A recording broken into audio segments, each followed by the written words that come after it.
Então, iniciando Beleza. oficialmente, eu vou falar um pouquinho. Meu nome é Bruno Chagas, né? Como vocês já sabem, eu sou o dono do blog Puro Karatê e sou instrutor na Associação Karatê do Tanaka, né? Que é uma associação bem tradicional que esse ano fez 60 anos de fundação. Mas além disso, também eu sou um membro do Muidokan, né? Que é essa sociedade de pesquisa criada pelo Samir e que a gente seguia muito pela pesquisa do karatê no sentido prático, né? De um resgate histórico do karatê, de como o karatê se aplica de uma forma de acordo com a proposta original dele, né, que é a defesa pessoal, e a pesquisa principal é do Samir, mas todos os membros do Muidokan também colaboram e compartilham desse material e desenvolvem juntos, né? Então, é um grupo bem bacana, assim, a gente tem gente em várias partes do Brasil, tem em Belém, tem em Brasília, que tem o Samir, obviamente, né? Tem gente no Espírito Santo, tem gente em Minas, então é um grupo bem diversificado, de origem diferente Rondônia, também. Rondônia também, Paraná, então muita gente. Rio Grande do E Sul também. bastante gente. E eu conheci o Samir foi 2000 e... não, 2017, eu acho que a gente começou a trocar ideia pelo Instagram, pelas redes sociais.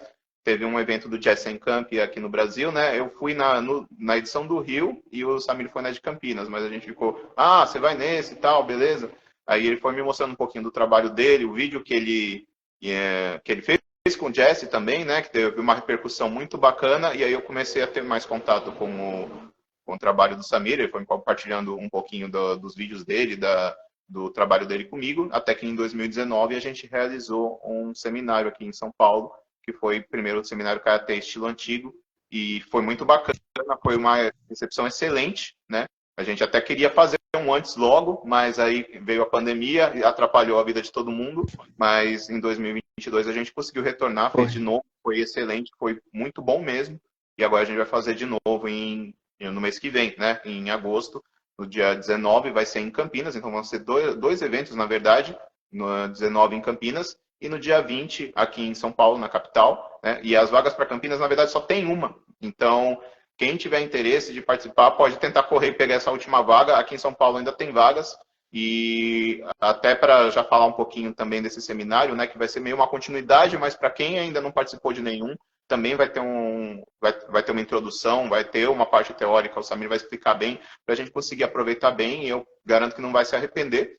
Boa A gente está entrando agora no tarde. segundo lote de inscrições, ou seja, o valor sobe um pouquinho, mas eu vou fazer uma coisa que para quem está participando dessa live, se depois for me mandar mensagem e falar, eu participei da live, eu posso pagar o valor do primeiro lote, eu vou manter dessa forma até segunda-feira, tá bom? Então quem quiser participar já tem Boa. esse benefício aí de estar vendo a live, já tem um valor diferenciado aí para participar também, né?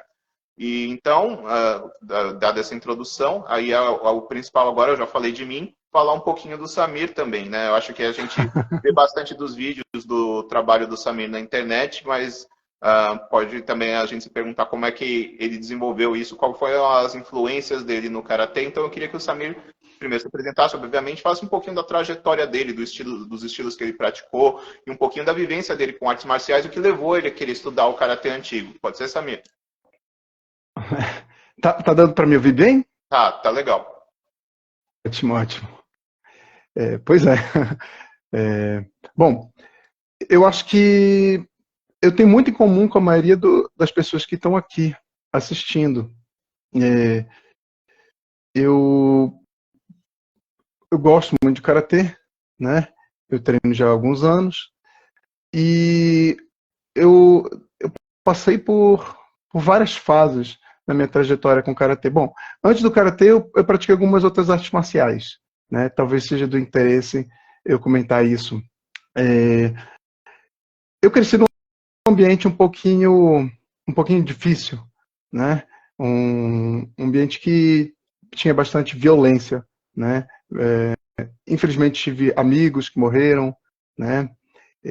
Passei por situações extremamente desagradáveis Isso foi em Belém, né? e eu cresci Pará. um pouco.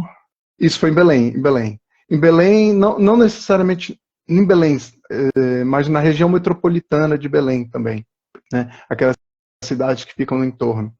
Então, essa questão da violência não é que eu tenho pavor da violência, né? Eu rejeito a violência, mas fez parte um pouco da minha maneira, da minha vida, né? Quando eu cresci. E tinha vários níveis de violência, né? Tinha desde a violência de uma pessoa que matava a outra, né?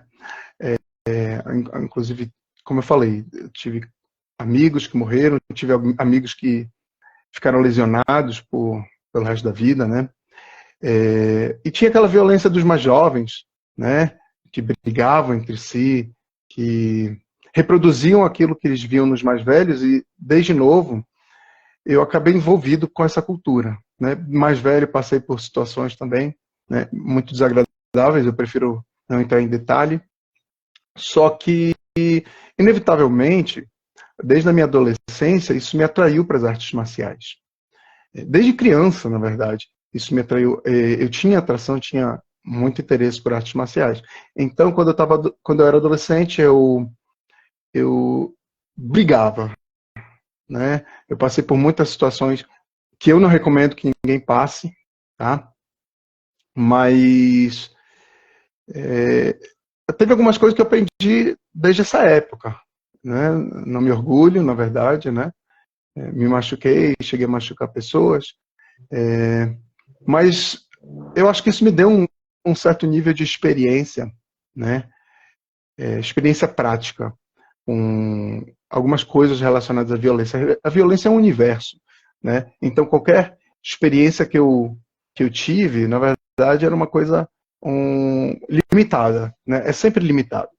Mas eu aprendi um pouco de artes marciais com colegas, né? Jiu-jitsu, principalmente, e capoeira. Eu era obcecado por capoeira, gostava muito de capoeira. Só que na época o pessoal misturava jiu-jitsu e capoeira, então eu aprendi um pouco de jiu-jitsu também, foi pouco, tá? Nessa época o que eu aprendi mais foi com relação à briga mesmo, né? E eu continuei muito interessado em artes marciais ao longo da adolescência, entrei na faculdade. Depois que eu terminei a faculdade, a vida ficou um pouco mais tranquila, que eu trabalhava e estudava. E aí eu decidi voltar a treinar artes marciais e eu comecei a treinar Shorin-Ryu com um professor que era colega de trabalho.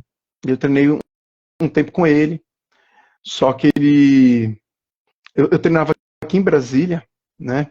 Só que eu saí de Brasília, voltei para Belém e não tinha Shorin-Ryu em Belém. Então eu passei um tempo no Shotokan. Nisso eu treinei várias artes marciais. Treinei Shotokan, treinei Taekwondo bem tradicional mesmo, era muito parecido com o Shotokan.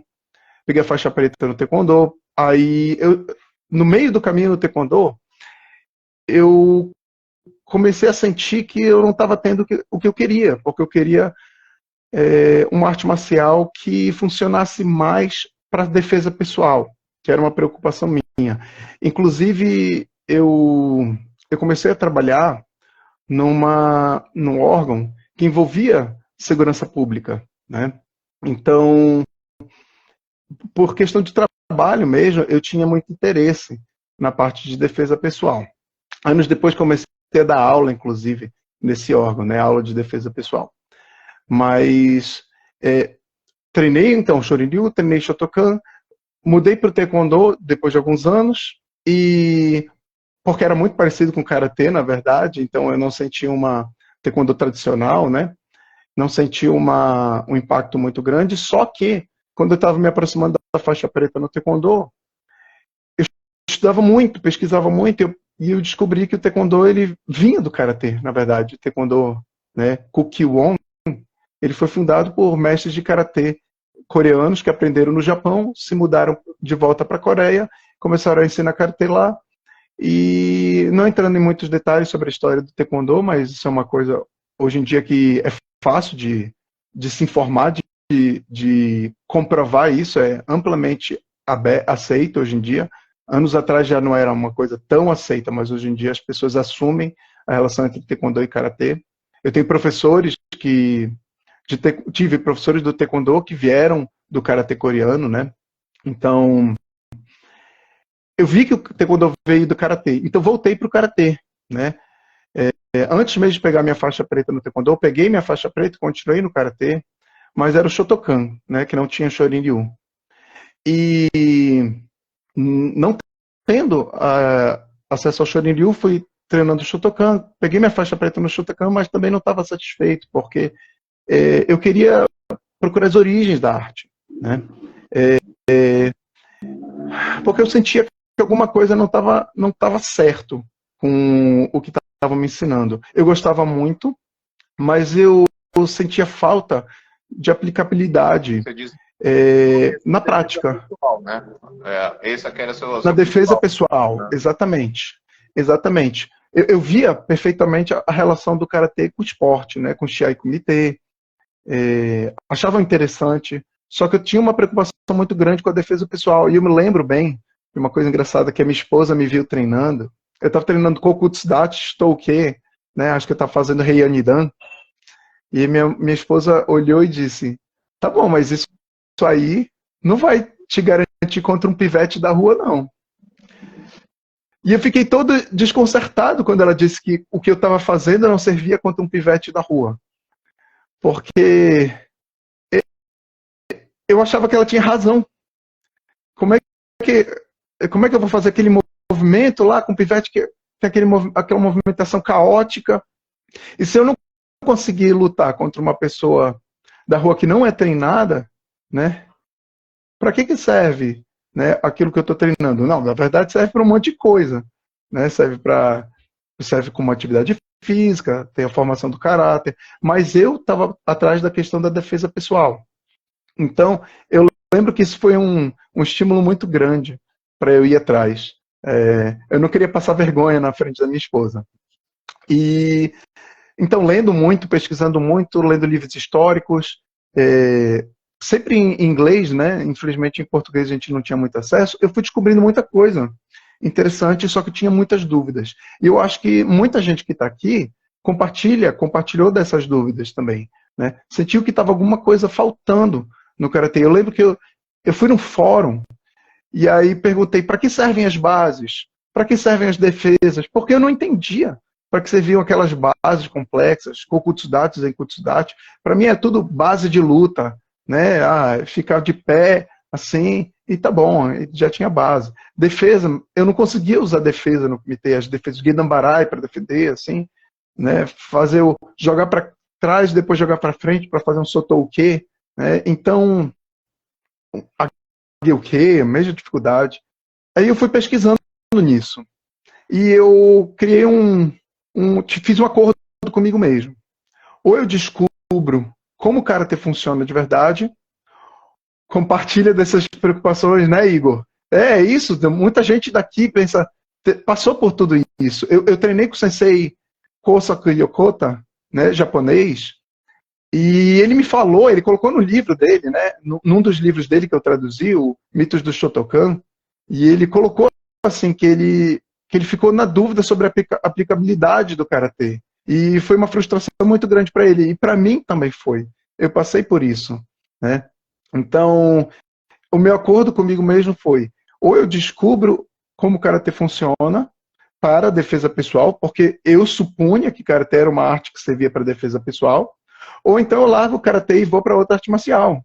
Oséias passou por isso também, né? É muito interessante. Eu não falei do meu professor, o Sensei Yokota, né? Que foi muito marcante para mim, tá? Ele vinha para o Brasil várias vezes porque a noiva dele é brasileira, né? Esposa dele hoje em dia. Então ele vinha para o Brasil no mínimo 2 vezes por ano.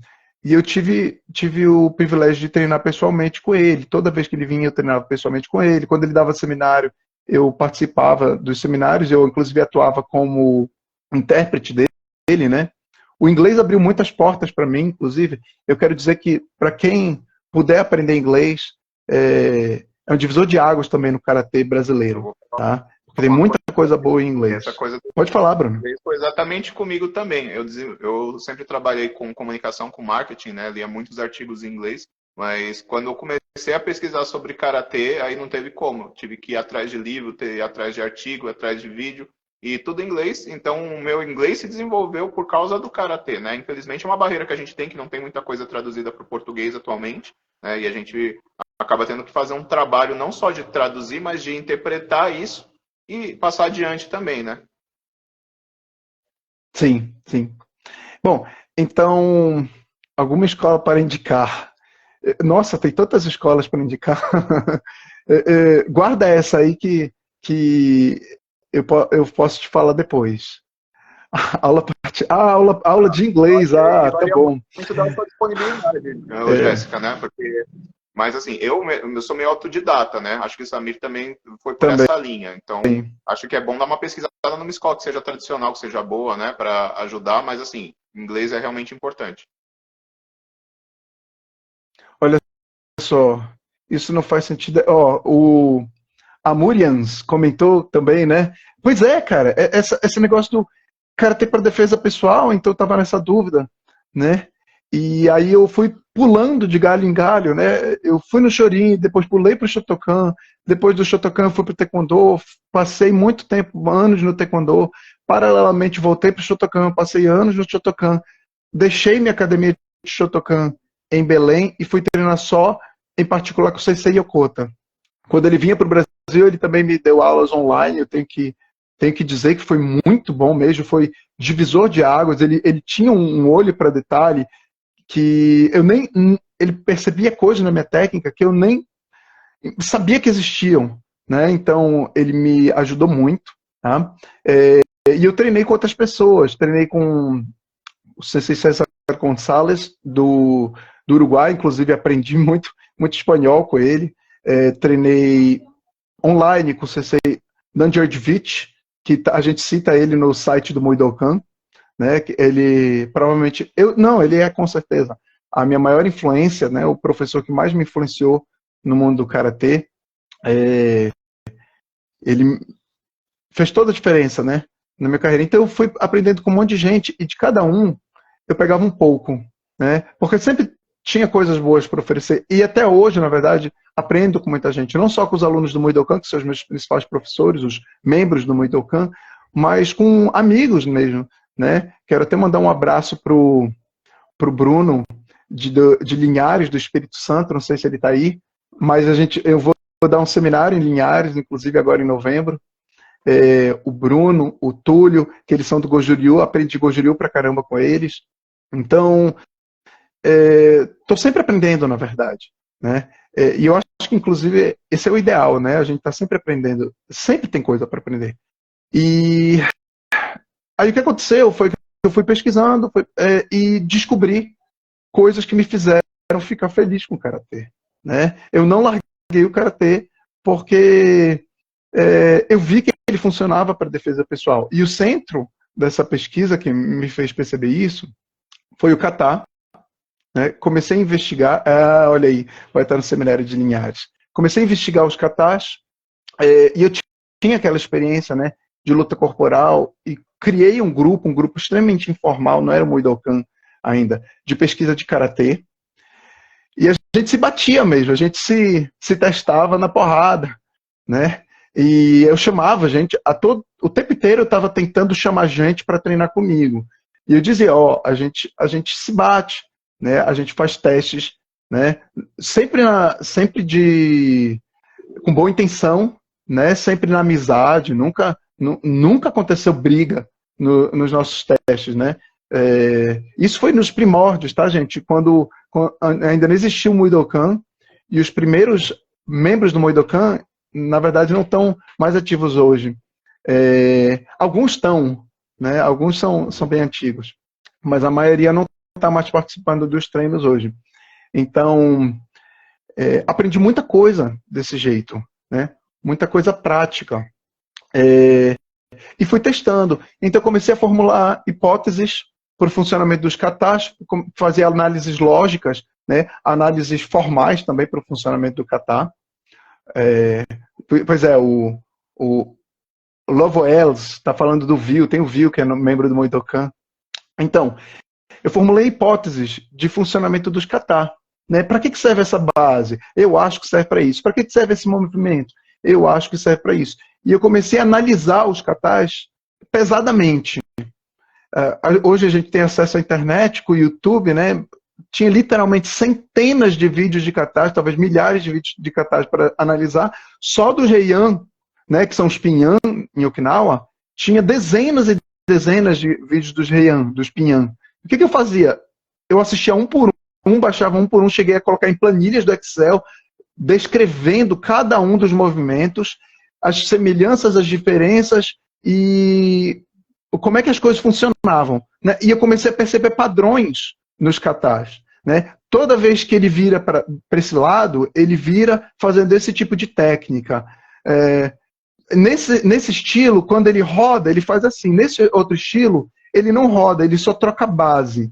Aí eu fui pensando, será que trocar a base desse jeito foi... Olha só, o Igor Moura, matou. Essa é a palavra, na verdade. Eu comecei a fazer uma engenharia reversa dos katas. Né? O que é uma engenharia reversa? Né? Eu tenho uma tecnologia, normalmente a gente tem a tecnologia e transforma no produto, né? A partir da tecnologia. Só que o que é engenharia reversa? A gente tem o produto, investiga o produto e chega na tecnologia. E é isso que eu fiz. Eu investiguei os katas e cheguei a conclusões muito impressionantes sobre os katas. Então, e nisso, claro, eu não fazia só uma engenharia reversa dos katas. Eu continuava lendo, pesquisando, investigando os documentos históricos sobre karatê. E essa é a coisa mais incrível. Aquilo que eu pesquisava nos documentos históricos batia com aquela experiência prática que eu estava tendo com os meus colegas, com as pessoas que eu convidava para vir treinar comigo. Então, tudo se encaixava, né? E continua se encaixando até hoje. Eu lembro que quando tudo começou, eu formulei hipóteses que eu nem sabia se eram verdade. Eu formulei uma lista de coisas que eu achava que eram boas para a luta corporal, né? Algumas coisas que faziam parte da experiência que eu já tinha tido. Por exemplo, seria bom que eu pudesse atacar continuamente, porque se eu ataco continuamente, o meu oponente não pode me atacar, ele está ocupado se defendendo. Isso era uma coisa que eu já tinha passado na vida. Eu já tinha atacado continuamente, enquanto eu atacava muito agressivo, o meu oponente não podia me atacar de volta. Então, numa dessas eu acertava, acabou a luta, porque eu acertei. E eu não levei porrada, porque o meu oponente não estava podendo me dar porrada, ele estava ocupado se defendendo. Então, eu coloquei por escrito, seria muito bom, numa arte marcial, atacar continuamente. Aí outra, seria muito bom que eu pudesse controlar o corpo do oponente de modo a aumentar as minhas vantagens e diminuir as vantagens dele, né? E aí eu fui, por exemplo, descobrir com o sensei Mario McKenna, né, pesquisador do Canadá, um ensinamento que o professor dele, Kanzaki, disse que era assim, em japonês, Suemono Nishite Utsu, significa controlar o oponente até ele ficar imobilizado e atacá-lo, né? E aí eu pensei, caramba, é isso que eu estava fazendo, porque quando eu atacava, o cara defendia, daqui a pouco eu controlava o braço dele, e ele não podia usar esse braço para se defender mais. E aí eu batia na cara dele, né? Então, e aí eu descobri que isso era um princípio do karatê antigo, Suemono Nishite Utsu, né? Aí eu descobri o Mutimi, sim. Essa dos ataques contínuos, inclusive, está no livro do Choki Motobu, o Atashi no Karate Jutsu. Ele fala para atacar continuamente. O Choki Motobu fala para atacar continuamente. Peraí, deixa eu pegar esse livro aqui, tá aqui em cima. O Choki Motobu fala para atacar continuamente, tá aqui o livro. Opa! E o Shoshi Nagamine também fala para atacar continuamente. Peraí, pega o livro do Nagamine. Shoshi Nagamine, aqui. É o fundador do... Ele fala para... né? E ele foi aluno do Motobu também. Isso. Foi aluno do Choki Motobu. Então, tem essa coisa, né, que ia misturando a experiência com a pesquisa, e um alimentava o outro sempre. A experiência confirmava o que estava na pesquisa, e a pesquisa confirmava o que estava na experiência, e o kata confirmava tudo ia batendo com o kata, né? Eu formulei também hipóteses sobre o funcionamento do kata, por exemplo, Bunkai, né? Bunkai, as pessoas dizem que é aplicação, né? Bunkai, a rigor, não significa aplicação. Às vezes até os japoneses usam como sinônimos, mas não é a mesma coisa. Bunkai é decomposição, é quebrar uma coisa e extrair os elementos. Um dos elementos do kata é a aplicação. Então eu não acho errado usar Bunkai mais ou menos para se referir à aplicação, à extração das aplicações. Mas Bunkai não é só isso, né? E muita gente faz Bunkai, aplicação. Pode falar. Só um parêntese sobre isso que você falou, que o Bunkai quer dizer decomposição, desmembramento, né? Você quebrar uma coisa e analisar as partes. Mas uma coisa que eu percebo, já avançando um pouquinho na conversa, mas assim, a gente vai voltar nisso depois, é que um erro talvez um pouco comum é que a pessoa quebra o kata, como se estivesse quebrando, sei lá, um relógio para analisar as partes do relógio, só que... E não junta? Não junta. A questão é que é para analisar, para entender o todo, né? E não adianta nada eu quebrar um relógio e eu querer falar, o ponteiro serve para isso. Ele serve para isso com o relógio funcionando. Mas às vezes ele não vai funcionar tão bem se ele só estiver desmontado, né? Então não adianta eu pegar um trecho do Pian Nidan ou do Heian Shodan e falar, essa é a aplicação e tirar isso completamente do contexto do kata, porque às vezes isso não vai ser o Bunkai de uma forma mais a rigor do que a proposta do termo Bunkai traz, né? Caramba, isso é muito bom. Muito bom que tu falaste, porque é um ponto crítico. Isso me traz ao que eu passei. Me traz que eu perguntava por quê. Essa era a situação básica na minha pesquisa. Por que esse karatê que eu estou treinando, que me ensinaram, não está funcionando para defesa pessoal? E eu convido todo mundo que está aqui a fazer o mesmo, tá? Pergunte por quê. Por que isso funciona? Por que isso não funciona? Por que não está dando certo? Ou por que é assim? Né? Então, uma das perguntas que eu fiz quando eu estava investigando os katas é por que os movimentos são nessa ordem? Né? Então, isso é o que o Bruno falou. Né? O Bunkai divide, mas por que eles estavam conectados daquele jeito? E faz toda a diferença. Né? Tem um motivo. E isso foi uma das coisas que eu descobri investigando o kata. É que tudo tinha um motivo. A ordem dos movimentos tem motivo. Pode? Aqui eu fico empolgado, desculpa. Assim, tem que deixar o Samir falar porque a gente tem pouco tempo, né? Mas aí vem vários insights no meio também. Essa questão de tudo tem um motivo no kata, né?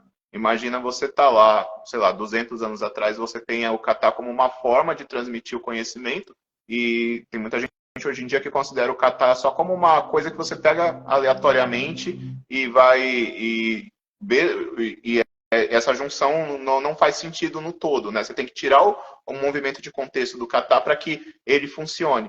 Mas pensa comigo, se a gente fosse montar uma sequência de movimentos, a gente escolheria uma sequência lógica para que isso fosse mais inteligível para quem pegasse isso, ou ia fazer uma coisa completamente aleatória que só ia funcionar isolado e não ia ter sentido nenhum de treinar junto?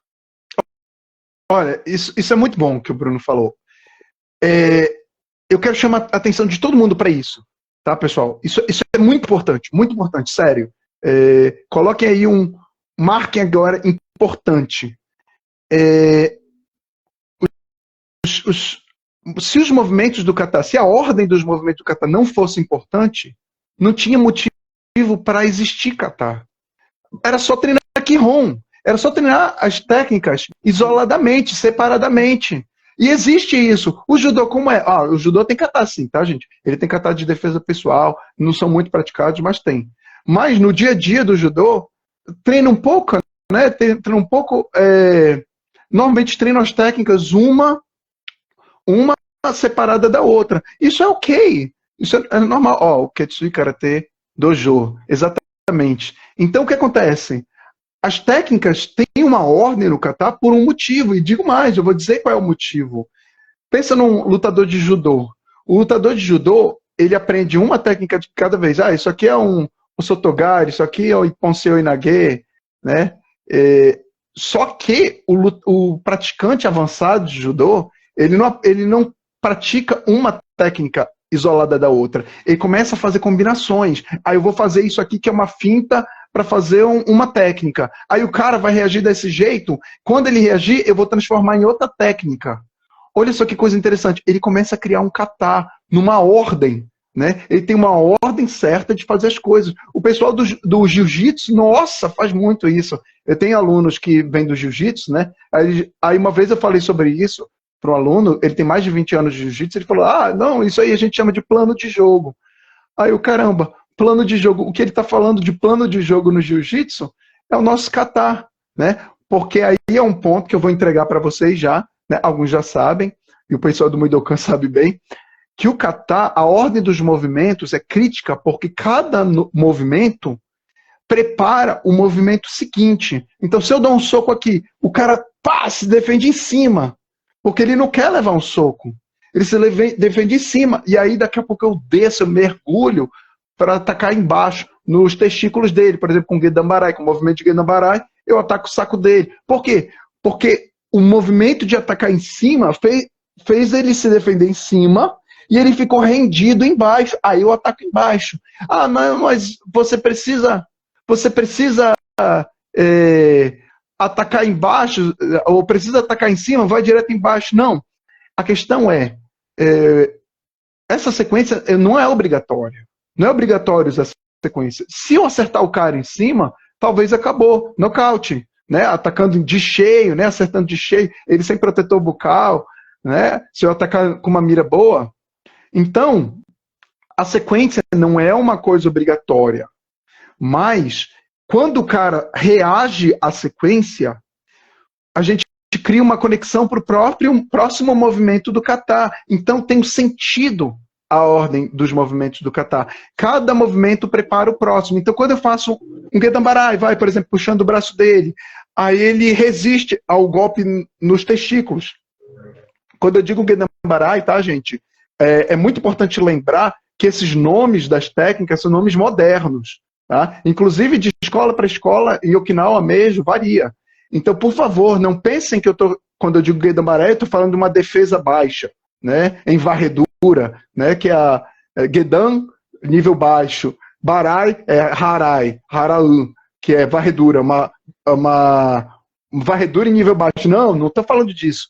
Eu estou falando de um movimento, e esse movimento pode ter várias aplicações, que agora eu estou falando de uma aplicação que é como se fosse uma martelada nos testículos do oponente. Essa é a aplicação básica do Gedambarai, na real. Então, não é a única, tá, gente? Não é a única. Também que as terminologias do Karatê também fazem parte do Karatê moderno. Obviamente a gente usa, né? Gedambarai, Gyoke, Jodan Gyoke, enfim, Shutoke, mas...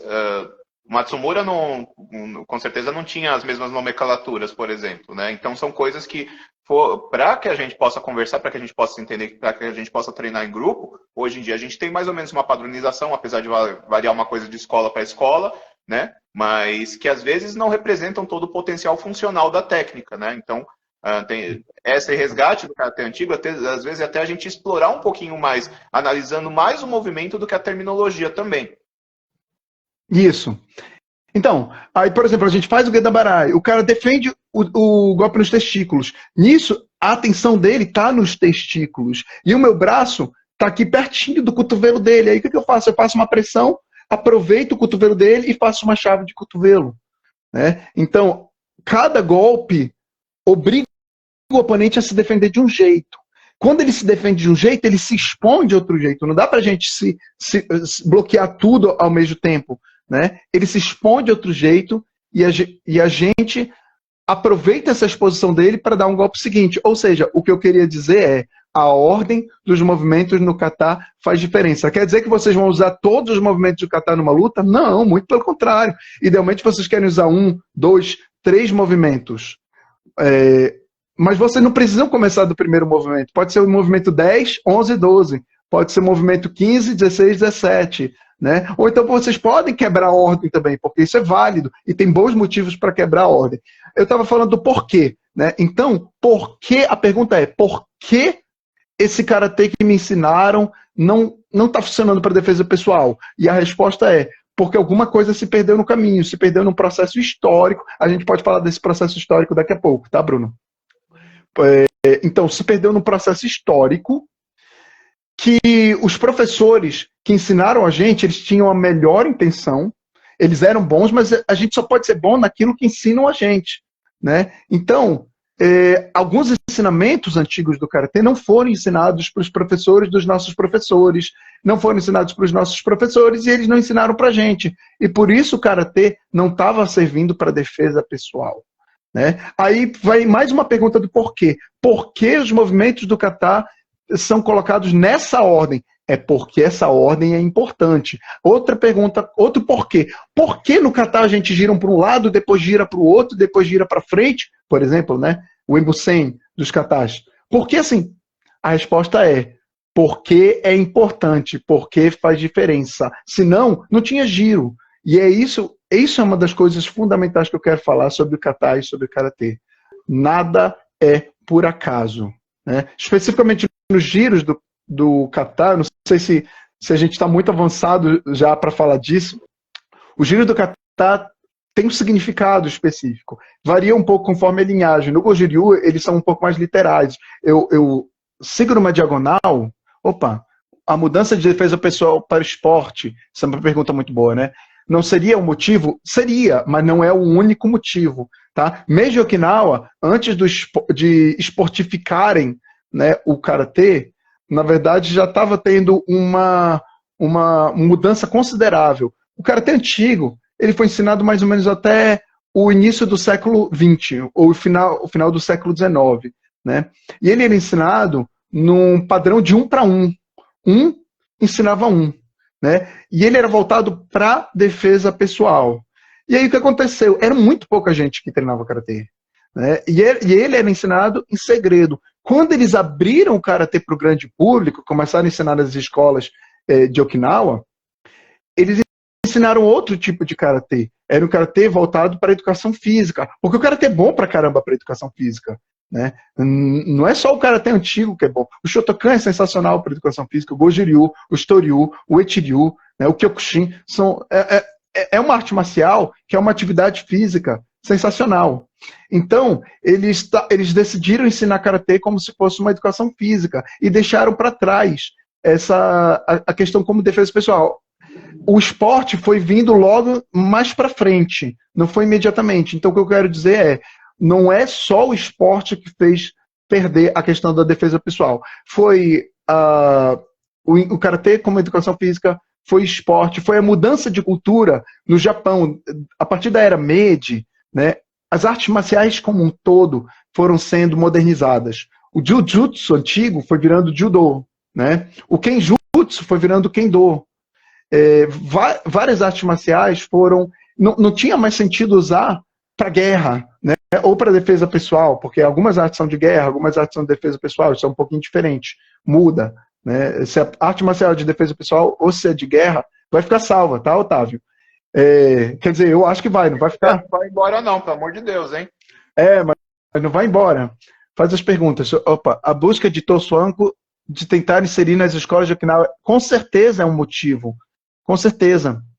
Desenvolvimento que rompa para o uso didático. Olha só, o karatê era ensinado sob medida para o aluno, para as necessidades do aluno. Agora ele tem que ser ensinado, falava sobre literalidade, kata, aplicação do Goju-Ryu. Vamos já falar sobre isso. Nossa, são muitas coisas. Se você tiver com pergunta mais direta, coloca no balãozinho que tem interrogação aí embaixo, porque senão ele vai se perder no meio das atualizações da live, tá bom? Aí, quando a gente puder, mais para o final, a gente aborda o que for um pouquinho mais complexo de explicar agora. Uma outra coisa que eu queria falar, voltando um pouquinho, né, para essa questão das modificações, que eu lembrei de uma coisa também, que isso não acontece só com as artes marciais japonesas, né? O karatê, assim, era de Okinawa, que era Ryukyu, né, como a gente sabe, mas isso aconteceu com o próprio Kung Fu, né, com as várias vertentes de artes marciais chinesas, que tem o Wushu, né, que é... Muay Thai. Isso, aconteceu... O Muay Thai era um Muay Boran. O esgrima europeu aconteceu isso, né, que hoje a gente tem o Rema, que tem a forma de lutar que é completamente diferente do esgrima que é feito nas Olimpíadas, por exemplo, né, porque o objetivo é outro. Tanto que tem os manuais antigos de combate com espada, você vê que tem coisas até que se parecem muito com karatê, né? Porque a parte, quando eles não iam usar a espada, eles iam para a parte desarmada, eles tinham que usar técnicas que, assim, universalmente acabam sendo as mesmas, né? O corpo humano é o mesmo, as necessidades da violência da luta corporal são muito semelhantes. Então, isso que o Bruno falou é crítico. Técnicas de artes marciais europeias antigas são semelhantes a técnicas de karatê antigo. Olha que coisa incrível. É porque a necessidade da violência, né, de como conter a violência, de como a gente vai se defender, é muito semelhante. né? As fragilidades do corpo, as potencialidades do corpo, o poder do corpo é muito semelhante. Então, complementando isso que o Bruno falou, o Muay Thai antes era o Muay Boran, que era uma arte diferente, que tinha cabeçada, tinha agarrão, né? O Muay Boran já é uma forma um pouquinho mais moderna também de artes marciais anteriores ao próprio Muay Boran, então, artes marciais anteriores ao... Tem o Muay Thai Chaya, uma coisa assim, eu não lembro bem o nome, né? Mas tem várias formas diferentes e foi evoluindo o boxe, que é uma arte marcial europeia, ele era muito diferente também. Antes varia chute, tinha rounds com arma no boxe europeu medieval mesmo, né? Eles chamavam de boxe. Tem livros, tem manuais de artes marciais europeias que usam a palavra boxe, né, para falar de arte de luta, né, em geral. Então, esse fenômeno é universal. Foi universal porque o mundo se modernizou, a violência mudou. Por incrível que pareça, o mundo hoje é menos violento do que antigamente. Nós temos polícia, né, nós temos valores diferentes. Então, foi acontecendo esse processo, a gente diz que é multifatorial, né? O Karatê tinha o objetivo agora de ensinar a educação física para jovens de Okinawa. O Karatê era considerado uma coisa muito violenta e fora da cultura da restauração Meiji, que aconteceu no Japão, né? Que era uma cultura que rejeitava artes violentas. Então, todo mundo que praticava arte marcial, que ensinava arte marcial, que preservava artes marciais no Japão, estava sendo obrigado um pouco a adaptar a um novo paradigma de arte marcial que fosse um paradigma moderno, um paradigma de cavalheiros, que não fosse tão violento, que pudesse ser adaptado para o esporte. Isso aconteceu com o Karatê também, mas tem outras coisas que aconteceram com o Karatê, tá, gente? Que são incríveis quando a gente para pensar, nossa, né? Porque algumas pessoas continuavam sendo bem ensinadas no Karatê em Okinawa. Pouquíssimas, mas continuavam. Um para um, lembra? Não eram grandes grupos. Mas muita gente simplesmente morreu no mundo do Karatê. Okinawa perdeu 1/3 da sua população na Segunda Guerra Mundial. Perdeu 80% dos seus prédios. Imagina a quantidade de documentos históricos. Imagina se destruírem 80% dos prédios da nossa cidade, das casas da nossa cidade. Os livros, tudo se perde também, né? Isso numa época em que não tinha um registro, né, de informações tão bom quanto tem hoje. Então, se perdeu muita informação, muita gente morreu, né? Alguns dizem que o sensei Yoshitaka Funakoshi, né, filho do sensei Gichin Funakoshi, a morte dele teria sido influenciada, foi de tuberculose, se não me engano, né, teria sido influenciada pelas dificuldades da guerra. O sensei Chomo Hanashiro, esse provavelmente teve uma morte associada. Outros morreram nos bombardeios mesmo, né? Tinha os bombardeios, depois tinha fome, tinha doença, né? Então muita gente morreu. Imagina os idosos que provavelmente sabiam mais de Karatê e eram as pessoas que morriam mais fácil por causa da guerra, né? Outras pessoas sabiam Karatê, mas não queriam mais ensinar Karatê porque elas tinham outras preocupações na vida. Elas tinham que sustentar a família delas, né? Então, é um processo multifatorial que levou à mudança do Karatê, né? E o Karatê moderno ser uma coisa muito diferente do Karatê antigo, né? Então, a gente passa para outro tópico agora? Acho que a gente pode continuar daí, né? Que uma das minhas perguntas era sobre a diferença do Karatê antigo para o Karatê moderno. Eu acho que uma coisa que dá para pontuar bem primeiro, o Karatê moderno, ele é mais voltado para uma cultura geral, né, da pessoa, né, que a gente fala do Karatê Do. Não quer dizer que no Karatê antigo não tem Do, tá bom? Inclusive tem um livro teve uma carta que foi o Sokon Matsumura que deixou, se não me engano, falando das virtudes dos guerreiros, né, que inclusive veio das artes marciais chinesas também, para você ver que tem uma ligação histórica do Karatê com as artes marciais chinesas. Mas um outro ponto que eu queria colocar, e aí o Samir pode desenvolver um pouquinho melhor, talvez uma das principais diferenças também é a situação da distância, né? De como se desenvolve um treino de Karatê antigo ou de aplicações do Karatê antigo para o Karatê moderno, porque são contextos diferentes, né? Essa questão da distância é muito crítica. Assim, a violência é um fenômeno super complexo, tá? Eu dou aula de defesa pessoal no trabalho, eu pesquisei muita coisa sobre defesa pessoal, aprendi muita coisa sobre defesa pessoal, tive alguma experiência sobre defesa pessoal, pelo bem e pelo mal, né? E nas minhas pesquisas, na minha experiência, a defesa pessoal tem uma dinâmica diferente, por exemplo, da briga de rua. A briga de rua é tipo o MMA da quebrada, né? O cara levanta a guarda dele, o outro levanta a guarda dele, eles vão lá e se batem, se afastam, daqui a pouco se agarram, podem rolar pelo chão, mas é uma espécie de uma luta semi-consensual. Ou ela é consensual, os dois estão lá de acordo em fazer aquilo, né? Eles querem provar quem é mais forte, né? Quem é melhor de briga, ou ela é uma semi-consensual no sentido de que um vai provocando o outro, até que o outro entre em acordo de brigar, né? Então, isso é uma situação diferente da defesa pessoal. Se a gente pensar também no uso, na violência que o policial tem que enfrentar, é também um tipo de violência diferente. O policial normalmente tem reforços, o policial normalmente tem uma arma, o policial vai ao encontro da violência, ele vai atrás da violência, frequentemente ele recebe chamado, então ele está numa patrulha, numa ronda, aí ele percebe a violência, ele vai atrás. A defesa pessoal é o contrário, a violência vai ao nosso encontro, a gente está lá de boa, não quer nada de mal, e aí vem o agressor, vem a pessoa violenta.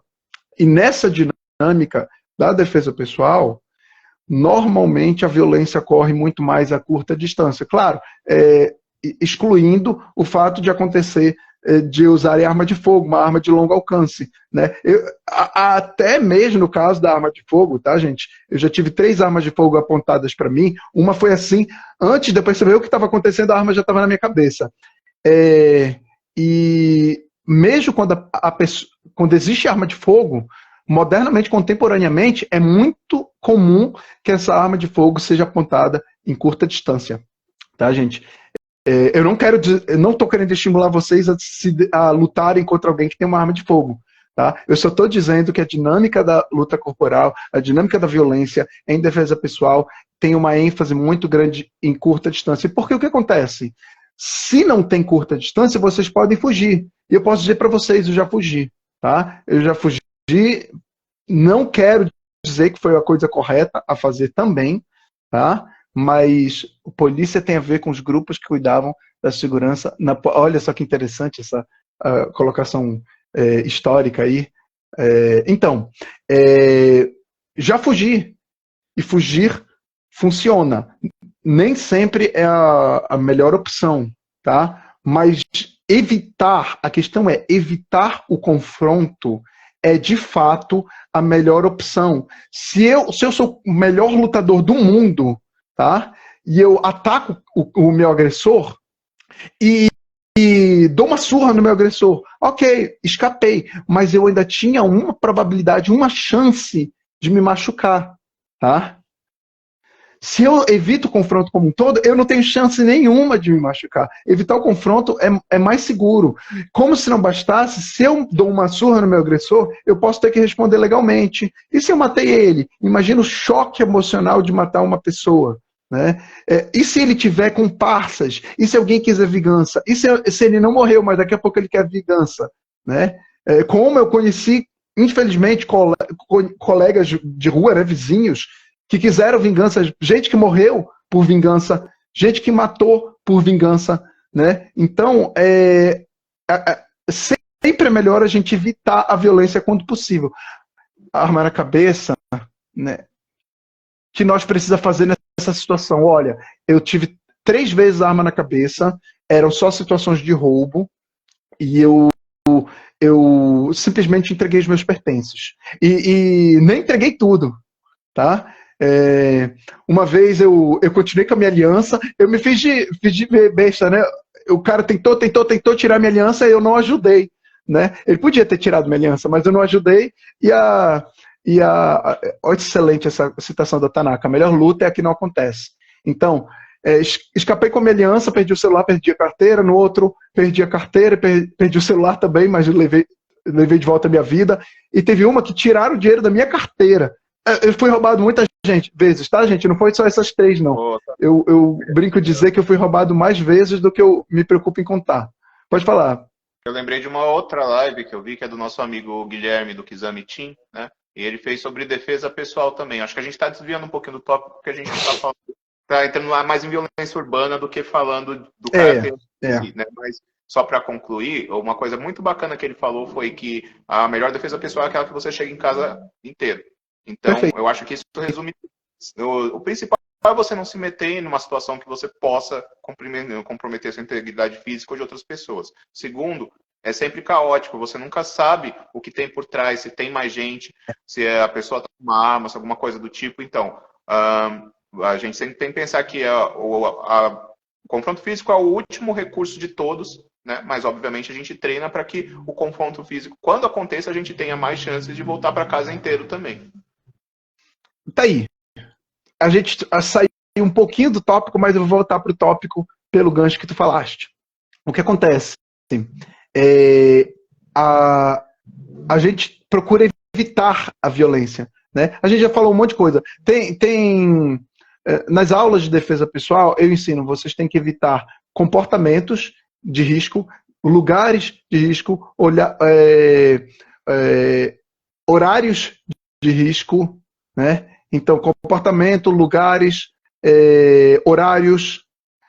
E se a gente faz isso, a gente evita por completo, ou a gente tem uma chance muito maior de evitar a violência. Essa é a melhor defesa, evitar. Mas, claro, melhor um guerreiro no jardim do que um jardineiro numa guerra. Isso é importante também. E aí o que acontece? Qual é a conclusão? Voltando para o tópico. Os mestres antigos do Karatê sabiam de tudo isso que a gente está falando. Então, eles buscavam evitar a violência, mas quando a violência vem, o cara quer me agredir, o que eu devo fazer? De preferência, fugir. Mas se eu não fujo, ele está se aproximando de mim. Então, se ele está se aproximando de mim, eu não posso fugir, a luta tende a ser de curta distância. Se ele se afastar de mim, não, ele vai fazer aquele jogo do MMA, ele vai me cansar, ele vai fazer uma finta. Vocês não entram nesse jogo, vocês fogem. Vocês vão embora. Se ele se afasta de vocês para fazer um jogo como se fosse uma luta esportiva, vocês não precisam continuar lutando com o cara. Ele deu a oportunidade de vocês fugirem. Se vocês não podem fugir, vocês não podem também ficar lá entrando naquele jogo. A violência não deve ser prolongada. Quanto mais ela prolonga, mais problema a gente tende a ter. Então é melhor vocês entrarem, o cara se afastou, ótimo. Vocês se aproximam, vocês têm a iniciativa e começam a atacar continuamente. Então, idealmente, se vocês percebem a situação de violência, isso, tá, gente? Não é contrário ao que Sensei Funakoshi falou de Karate Nisente Nashi. Tá? Ele estava falando de atitude violenta no Karatê, mas o próprio Funakoshi tem uma situação que ele cita, que ele foi ameaçado por criminosos e ele atacou os testículos de um dos criminosos. Né? Ele fez um ataque preventivo, ele não esperou receber o primeiro ataque, ele defende, então ele contra-ataca. Não, porque o ataque já estava configurado, a ameaça já estava configurada. Tá, gente? Então, depois que a ameaça já... Olha, excelente essa citação. Então, depois que a ameaça já está configurada, vocês sabem que a violência está lá, vocês podem atacar primeiro. Tá? Até mesmo na legislação brasileira é permitido atacar primeiro. Só se a ameaça estiver perfeitamente configurada, vocês têm certeza de que a violência é inevitável. Né? Então, alguém vai na direção de vocês com uma faca na mão, por exemplo. Você não precisa esperar a primeira estocada para vocês atacarem a pessoa. Né? Então, já está atacando uma pessoa, o agressor já está atacando uma pessoa. Vocês vão lá e atacam. Atacam o agressor que está atacando uma pessoa, porque ele pode atacar vocês logo em seguida. Então, vocês atacam primeiro. Olha o que ele está falando. Quando vocês atacam primeiro, vocês não têm o poder de atacar a longa distância. Vocês têm que se aproximar para atacar, curta distância. O cara se defendeu, o que vocês devem fazer? Vocês se afastam? Né? Não, se vocês se afastarem, vocês devolvem a iniciativa para o agressor. Então, em vez disso, ele se defendeu, vocês continuam atacando. Ou seja, a luta corporal continua acontecendo na curta distância. Se o cara... ele luta de volta com vocês, ataca vocês, quer dizer que vocês ainda estão na curta distância. E se o cara se afasta de vocês, vocês fogem. Então, os mestres antigos sabiam que a defesa pessoal tem uma ênfase, não é absoluta, mas predominantemente ela é de curta distância. A luta corporal em defesa pessoal é de curta distância. Então essa é uma das grandes diferenças entre o karatê antigo e o karatê moderno. O karatê moderno ele sofreu uma influência muito grande dos duelos do Kendo, né? Que é uma luta que começa de longe, aproxima e afasta, até o sistema de regras é semelhante. Antes de continuar, o Bruno, tua vez. Tá, só para também continuar. Isso também se reflete, inclusive, né, essa questão da diferença da longa distância para curta distância, até na forma como era feito o comitê antigo. Né? Quem ainda não leu, Perfeito. tem o meu artigo que fala sobre o Kakedameshi, né, que é uma forma de luta antiga do karatê, que é muito influenciada pelas artes marciais chinesas também. Voltando para ver que o karatê tem uma influência muito forte das artes chinesas. Era tudo feito na curta distância. Algumas escolas hoje em dia ainda treinam isso, né? Não são muitas, e algumas adaptam ou reinventam, digamos assim, esse tipo de dinâmica, mas a ideia principal é que se parte de uma curta distância. O Tonryu treina isso, o Motoburyu treina isso, algumas outras escolas também. Tem uma coisa que se modifica no Budokan tempo, que é... Hã? Desculpa? Nós no Budokan treinamos. Aí eu não preciso nem falar, mas o que eu ia falar? Da luta de curta distância, o Kakedameshi. E essa é uma evidência histórica muito forte, porque existem relatos de que era feito dessa forma, nessa curta distância. A pose principal muitos relatos. É feita com os braços cruzados. Muita gente deve conhecer uma foto histórica que é do Chojun Miyagi com o Juhatsu Kyoda, né? Que eles são muito novos e eles estão bem próximos um do outro, numa posição que parece um Uchiuke, né? Um Uchiuke no Shotokan, eu acho que... O Moroteuke. Né? Fala o Moroteuke que só tem um. Moroteuke pode ser em cima também, né? Enfim. Pode ser em cima. Tá certo. Uma coisa que eu queria trazer sobre isso, o Ken Yamabuni fala disso também, né? Então, essa é uma evidência histórica importante de que era diferente. A forma como se desenvolvia até o comitê, a luta, era diferente, né? A luta é uma coisa, o comitê é outra, né? Sim, o que ele quer dizer é a forma geral. Como se desenvolvia o exercício de comitê no karatê antigo era outra, né? Os exercícios de comitê clássicos, né, que a gente tem muitos registros históricos, não era de longa distância. Eles não faziam aquele comitê moderno de longa distância, não. Eles iam lá, cruzavam os braços e começavam a lutar de lá, de curta distância. Né? E se agarravam, né? Podiam cair, rolar, lutar no chão, mas a questão é que começava em curta distância. Um comentário aqui do Ketsui. O próprio nome comitê significa encontro de mãos. Kumi é uma forma nominal do verbo kumu, que significa entrelaçar, né? Unir, entrelaçar. Então é mãos entrelaçadas, né? Vai ficar salva, viu? Então, o comitê era feito a curta distância. Né? E aí vem um outro ponto muito interessante do karatê antigo, que é diferente do karatê moderno. Ele não era uma arte de striking, de golpes contundentes, de golpes de impacto. Ele era uma arte de tudo. Por quê? Porque é uma arte de defesa pessoal, e na defesa pessoal vale tudo. Vocês não podem, isso aqui é muito malvado, isso aqui é desonesto, não vou usar na defesa pessoal. Cara, defesa pessoal... vocês estão protegendo a vida de vocês. Não, o cara tá com uma arma na cabeça de vocês. Aí vocês tiram a arma, né, ou uma faca. Por um instante, vocês tiram a arma do cara. Não, tira o braço do cara, ele ainda está carregando a arma. Mas vocês não vão atacar os olhos dele só porque isso é desonesto. Não, vocês estão protegendo a vida de vocês. Ele pode dar um tiro, ele pode dar uma facada. Então vocês vão atacar os olhos dele, sim.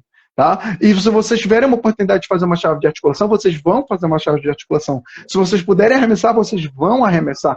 E assim por diante, vale tudo. Tá? E tem uma coisa que eu acho muito interessante, muito importante de mencionar. Esse negócio do vale tudo. Então o karatê antigo era uma arte eclética. Tá? A primeira característica, uma arte de defesa pessoal. A gente já deu outra característica. Normalmente era ensinado 1 a 1. Não era ensinado para grandes grupos. Era ensinado em segredo. E agora, tecnicamente... uma ênfase, com ênfase em curta distância, o karatê antigo tinha muita ênfase em luta de curta distância. Tá aqui o açaí saudável, defesa pessoal não tem regra, exatamente. E outra característica é que era uma arte eclética, que vale tudo. E dentro desse contexto do vale tudo, eu quero falar uma coisa. Eu vou compartilhar um vídeo com vocês em breve. Pensei nisso agora. De um lutador de MMA arrebentando o cotovelo do outro numa luta de MMA, no antigo Shoto, que valia a chave de articulação em pé. Isso é super interessante, tá? Hoje em dia quase ninguém faz chave de articulação em pé, quando na verdade essa chave de articulação em pé é uma coisa sensacional. Então quando alguém for falar para vocês de karatê antigo, e aí a pessoa diz, não, vale impacto, tipo um Muay Thai, vale luta de solo, tipo um Jiu-Jitsu, vale arremesso, tipo um judô, ou seja, é uma combinação de todas essas artes marciais modernas. Faz sentido, mas a maioria das pessoas parece que se esquece que existem chaves de articulação em pé, e elas são ótimas, e elas dão uma vantagem muito grande, porque ir para o solo é uma coisa que vocês vão quando não tem outro jeito, vocês não vão quando vocês querem, porque pode ter um outro agressor, que a gente vai ser chutado pelo agressor, porque o oponente, o nosso agressor pode se levantar mais rápido, tem muitos problemas em ir para o solo. A gente pode ir? A gente pode.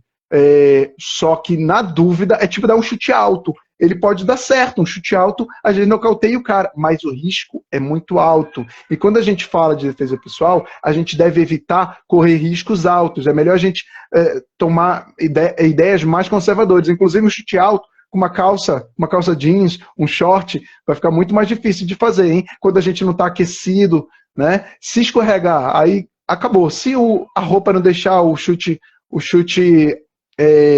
alcançar a cabeça do cara. Então, o karatê antigo não tem uma ênfase muito grande de chute alto, por sinal, por causa disso, né? Então, o que eu quero dizer karatê antigo tem de tudo, tem dedo no olho, tem golpe no saco, tem golpe de impacto que vocês conhecem muito bem, o tsuki, né? Os socos, mawashi-zuki, chokuzuki. Olha, tá aqui, o Ketsui Karate fala do Shinya Aoki. Ele tá falando da chave de articulação em que o cara em pé, arrebentou o braço do outro e ganhou numa luta de MMA no Shoto. Eu vou mandar esse vídeo para vocês, tá? Acompanhe a minha página no Instagram, que eu vou postar em breve esse vídeo, amanhã, provavelmente. Aí, Bruno, fala aí. Tá. Só para complementar o que o Samir está falando, sim, o Karatê é uma arte que pode-se dizer que é híbrida. Tem tanto a parte de soco quanto de grappling, né? Como as pessoas falam atualmente. Tem chave, tem agarramento. Mas uma coisa muito importante é que no Karatê antigo, essa divisão não era A e B. Você não ligava uma chavinha para fazer uma torção, fazer uma chave e socar. Isso acontecia muito ao mesmo tempo. Eu podia estar manipulando uma pessoa, agarrando o braço dela e fazendo uma chave ao mesmo tempo que estava batendo. Quem viu o vídeo do Samir que ele fez com o Jessen Khan sobre o Naihunt, né? O Naihunt Shodan, que é o Teki Shodan, viu, por exemplo, no começo ele faz uma chave de braço e na sequência ele já bate embaixo, né, fazendo o Gedambarai do começo do Teki Shodan. Então, são coisas que naquela época não precisava tanto de uma divisão tão clara. E um outro ponto que eu acho também que é válido ressaltar é que qual é a diferença de fazer um karatê com jiu-jitsu, por exemplo, colocar elementos de Muay Thai. O karatê, ele tem o golpe, os golpes concussivos, ele tem de impacto, os golpes de impacto, as torções, né? Tem os arremessos, mas ele faz dentro disso, dentro dos conceitos do karatê. O karatê tem conceitos muito claros e muito bem definidos, tá? Não quer dizer que você não pode fazer um cross-training, treinar numa outra arte marcial, trazer elementos dessa arte marcial para o seu repertório. Mas o karatê, por si só, ele oferece conceitos e oferece soluções, digamos assim, muito claras e eficientes para o que ele se propõe, como a gente estava falando, que na sua interpretação antiga é a defesa pessoal. A questão é a gente entender isso. Isso que o Bruno falou é muito importante. Tá? O primeiro ponto que eu queria mencionar é, se você treina karatê e quer complementar o seu karatê com outra arte, parabéns. Tá? Você é um pesquisador do karatê, você é uma pessoa que tem uma vivência mais profunda na jornada do karatê. Não tem nada de errado em pesquisar outros estilos, pesquisar outras escolas. quem faz isso, para mim, merece parabéns. Tá? É a pessoa que quer mais, que procura mais, como o Sensei Funakoshi dizia, mantenha a água quente, continue treinando, continue estudando. Né? Então, quem está procurando outras artes marciais para complementar o seu karatê, está mantendo a água quente. Né? Se o cara não pesquisa, a água esfria. Né? Ele tem que acrescentar calor para a água continuar quente. Então, só que tem uma dificuldade. Quem está no karatê e vai complementar com o jiu-jitsu, isso é muito bom. Isso é muito bom. Mas o problema é que o karatê moderno, ele não ensina a agarrar. E o jiu-jitsu não ensina a bater. E tá faltando essa cola que mistura o agarrar e o bater. Percebem isso? A gente está treinando uma arte marcial baseada numa dinâmica de agarramento, só agarramento.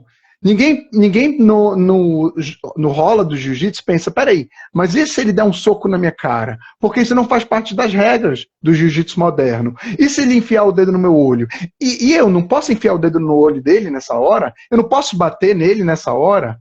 Né? Não faz parte da dinâmica do jiu-jitsu moderno. Já no karatê moderno, que tem uma ênfase maior para longa distância, a gente está lutando na longa distância e está faltando, peraí, e se eu agarrar ele nessa hora? O que eu posso fazer? Né? E será que eu posso fazer uma chave de articulação? O que acontece é que a pessoa começa a lutar com duas dimensões, mas não mistura essas dimensões. E no karatê antigo, tudo é misturado. Por exemplo, o Rikite, que é a mão que puxa. O Sensei Funakoshi, tá, gente, é o seguinte, tem gente que fala que o Rikite é pra gente se soltar de uma pegada, tá? Poderia ser, mas eu nunca li nenhum escrito antigo dizendo que Rikite é para se soltar de uma pegada. Mas eu li Sensei Funakoshi em duas traduções diferentes, eu tenho essas traduções bem aqui. Espera aqui, rapidinho. Uma tradução para o inglês, né? Outra tradução, peraí. Só respondendo o Ramon aqui. Eu conheço um pouco o Irikumi da IKGA, né? Mas pelo que eu vi, ele já pega alguns conceitos antigos, o nome do Irikumi é antigo, mas ele traz alguns conceitos um pouquinho mais modernos. Eles fazem bastante a luta na curta distância, tem arremesso, pelo que eu já vi, né? Eu posso estar falando alguma coisa que não é tão verdade, porque eu não tive tanto contato com isso, mas pelo que eu já vi de Irikumi, no conceito do Goju-Ryu, né, do Moryu Higaonna, acaba sendo uma modernização com um termo histórico, tá? Então acaba não sendo tanto nessa dinâmica do karatê antigo que a gente está abordando aqui. Só uma observação, Irikumi da IOGKF. Isso. Né? Não é da IKGA. Então, então eu li no Karate do Kyohan em duas traduções e no original em japonês. E não vi nada dizendo no Rikite que o Rikite era para se soltar de uma pegada. Mas sabe o que eu li lá?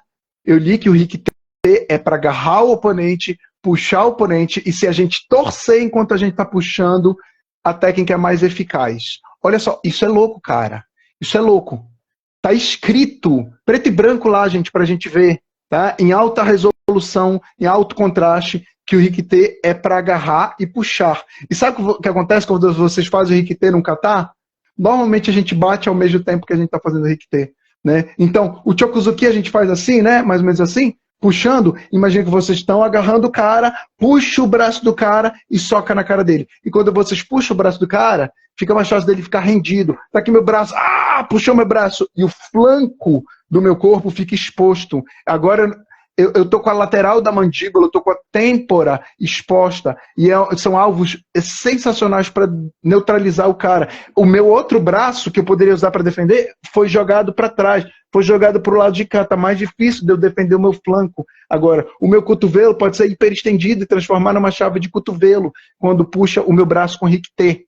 Então, o que eu quero dizer com isso? Eu estou dando o exemplo de um Chokuzuki com Rikite, um Jodan Chokuzuki, um Chokuzuki na cabeça, para mostrar que a gente faz técnica de curta distância agarrando, técnica de agarramento, ao mesmo tempo que a gente bate. Não é assim, eu faço o agarramento agora, daqui a pouco eu bato. Não, depois eu faço agarramento de novo, depois eu bato. Não, é tudo junto, misturado e ao mesmo tempo. Tá? E essa é a coisa especial do karatê antigo, que infelizmente não dá para simular só treinando karatê moderno e jiu-jitsu. Porque eles não trabalham, eles não têm essa conversa fluida entre si. Um complementa o outro, isso é maravilhoso. Eles se complementam e, como eu disse, se você faz karatê e quer complementar com jiu-jitsu, maravilhoso. Mas tem essa dificuldade que não é suficiente, talvez, porque tem que lutar. Eu estou lutando de longa distância, daqui a pouco vira jiu-jitsu, daqui a pouco vira karatê, daqui a pouco vira jiu-jitsu.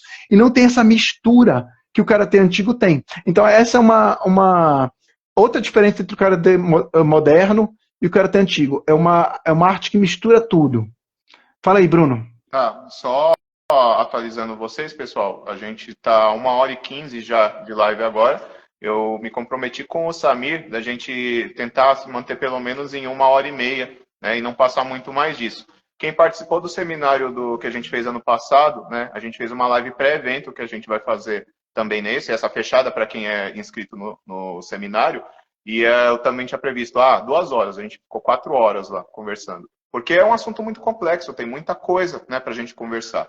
Então, coisas que são mais técnicas, né, que tem minúcias maiores, eu acho que infelizmente a gente não vai conseguir puxar muito aqui, mas não quer dizer que não pode ter uma outra live mais para frente, se vocês gostarem, né? Não quer dizer que quem conseguir participar do seminário, óbvio, vai ter um detalhamento muito maior, mas é uma conversa que esse é o começo de uma conversa, né? Nas redes sociais do Samir ele fala bastante, eu procuro falar também coisas, aprendo tanto com ele quanto eu pesquiso também por conta própria, eu acabo compartilhando também. Então, assim, é pouco, mas eu espero que fique um gostinho de quero mais aqui, né? Então, para terminar assim, para entrar nas conversas finais, assim, só respondendo o Igor aqui, né? Até se você ver meu artigo, Igor, sobre o Kakedameshi, eu falo um pouquinho de Wing Chun também, né? O Chisal tem tudo a ver com as técnicas antigas do Karatê, porque eles têm origem em comum também. E Sim. Só para a gente, então, indo para os finalmente, eu queria que você abordasse mais uma coisinha, que é falar um pouquinho da pesquisa, né? Quais ferramentas que a gente tem para buscar essas interpretações do karatê antigo? A gente tem fonte para isso? A gente tem evidências que possam ajudar a gente a descobrir mais quais seriam as evidências originais do karatê, digamos assim? Eu estou olhando aqui para os livros e a maior parte dos meus livros são históricos, né? Tem uns livros muito interessantes modernos sobre karatê, só que os livros históricos são incríveis, cara. Choki Motobu, Ken Wamabuni, Morinobu Itoman, próprio Sensei Funakoshi, né? Choju Miyagi. Então tem escritos incríveis que a gente usa como fonte, né? E como se não bastasse os escritos, tem o kata, né? A gente pode fazer engenharia reversa do kata para formular hipóteses, né? De aplicações que a gente usa os ensinamentos antigos para ver se faz sentido essas hipóteses. Além disso, tem também o que a gente chama de kuden, né? Que são os ensinamentos orais, né? Ku, que significa boca, mais ou menos. Den é transmissão de boca a boca, né? Transmissão oral. Então, se vocês quiserem saber, sim, eu sei um pouco de japonês, tá, gente? Não estou falando isso de decoreba, não, mas a questão dos ensinamentos orais que vão sendo ensinados de escola em escola, isso é uma das coisas que eu pesquisei, tá, gente? Eu não me ative Chokimotobu. Você poderia traduzir? Rapaz, eu quero traduzir tanta coisa. Eu já traduzi um livro, né, o Mitos do Shotokan. Esse aqui, ó. Peraí. Deixa eu pegar o Mitos do Shotokan. Eu traduzi esse livro que foi de um dos meus professores aqui. Deu uma travadinha, pessoal. Traduzi esse livro aqui, né? Shotokan Myths. Virou esse aqui em português, Mitos do Shotokan, tá? Então tem muita coisa, cara, que eu quero traduzir. Só que é muito trabalho, né? E eu já tenho meu trabalho, eu não vivo de karatê. Então, só que eu vou traduzir. Eu prometo para vocês, eu vou traduzir coisas do Chokimotobu. No futuro, quem sabe, traduzir o Bubishi, né?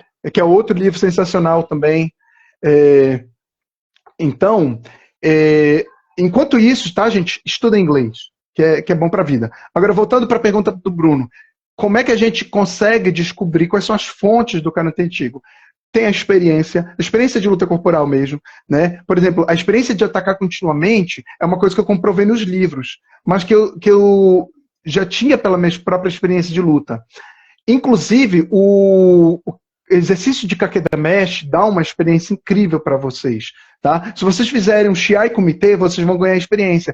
Mas se vocês começarem já a curta distância, em princípio de ensinamentos antigos para embasar o estudo dos katas. Sim, tem. Tá, o sensei Seikichi Toguchi, tá, que foi aluno direto do Choji Miyagi, coloca alguns ensinamentos sobre interpretação de kata, que ele chama de Kaisai no Genri, né, que significa algo como teoria da Kaisai, da abertura, que é basicamente da interpretação, né, do kata, teoria da interpretação do kata. Ele coloca algumas regras, e existem muitas regras de interpretação do kata. Nem todas as regras do livro do Sensei Toguchi estão corretas. Eu me dou a liberdade de dizer isso. Tem algumas regras que estão mais ou menos, eu não sei por que ele colocou, tá? Mas a maioria das regras está correta sim. E, por exemplo, tem outras regras. A questão é que a gente não pode, infelizmente não dá para pegar numa fonte só tudo o que a gente quer. Porque o conhecimento do karatê antigo foi espalhado entre fontes. E isso é uma das coisas que eu fiz na minha pesquisa. Eu pesquisei em todas as escolas e estilos que eu podia encontrar, né? Principalmente de Okinawa, né? Escolas de Okinawa, estilos de Okinawa. Tem coisas que eu pesquisei que era assim, ó. Um amigo nosso falecido já, infelizmente, o Nicolás Pérez, foi lá e filmou o Shidokan, né? Filmou o dojo dele. E no dojo dele tinha uma lista de ensinamentos orais de Kuden, lembra? E um deles falava de Mutimi. Estava escrito Mutimi. Mutimi é um ensinamento oral, que tem a ver com corpo flexível, grudento, né? Tem um significado complexo. Então, Mutimi, e lá embaixo falava Danryokuse, que por sinal era uma palavra que eu já sabia em japonês, né? Danryokuse tem a ver com a elasticidade, flexibilidade. E quando eu vi isso, né, eu tirei até um screenshot do vídeo. Caramba, olha aí, cara. Eles estão traduzindo parte da ideia do Mutimi, que tem a ver com flexibilidade, mas não é só flexibilidade, é uma força flexível, uma força elástica, uma força adaptável, né, que é o Danryokuse. E tem a ver com Mutimi, mas não é a única coisa sobre o Mutimi, tá, gente? Eu vou publicar um artigo mais pra frente sobre Mutimi, que eu vou detalhar pra caramba, e Mutimi é uma das coisas mais interessantes do karatê antigo. Mas voltando às fontes. Então, vocês têm os ensinamentos orais, vocês têm os livros, vocês têm fotos históricas, fotos revelam muita coisa, vocês têm vídeos históricos, os vídeos revelam muita coisa também. Eu acabei de pegar uma foto no livro e me esqueci de mostrar. Tem foto do Sensei Funakoshi fazendo Rikite e golpeando com Chokuzuki, cara. Tem foto disso. Então, o que eu quero dizer com isso é que a gente não precisa ficar só na especulação. Pelo contrário, se a gente pega tudo que os mestres antigos escreveram, todas as fotos que eles tiraram, todos os vídeos que eles deixaram, e os Kuden, aí como é que a gente faz os Kuden? É mais difícil, tá? Que a gente tem que aprender um por um. Mario Makena me ensinou, por exemplo, Suemono Nishiteutsu, tá? E eu aprendi vários com outros professores. Só que como se não bastasse, aí tem a nossa experiência, que é uma fonte de aprendizado, tá? E finalmente, de preferência com Kakeda Mesh, né, que é uma luta de curta distância, e finalmente tem a engenharia reversa dos katas. Então, por exemplo, o que eu fiz? Eu peguei os katas, como eu falei, coloquei em planilha do Excel, centenas de registros, talvez milhares de registros em planilha do Excel. Cara, dezenas de versões do mesmo kata. Então, as fotos são muito representativas. Sim, Summer Future 82. Extremamente...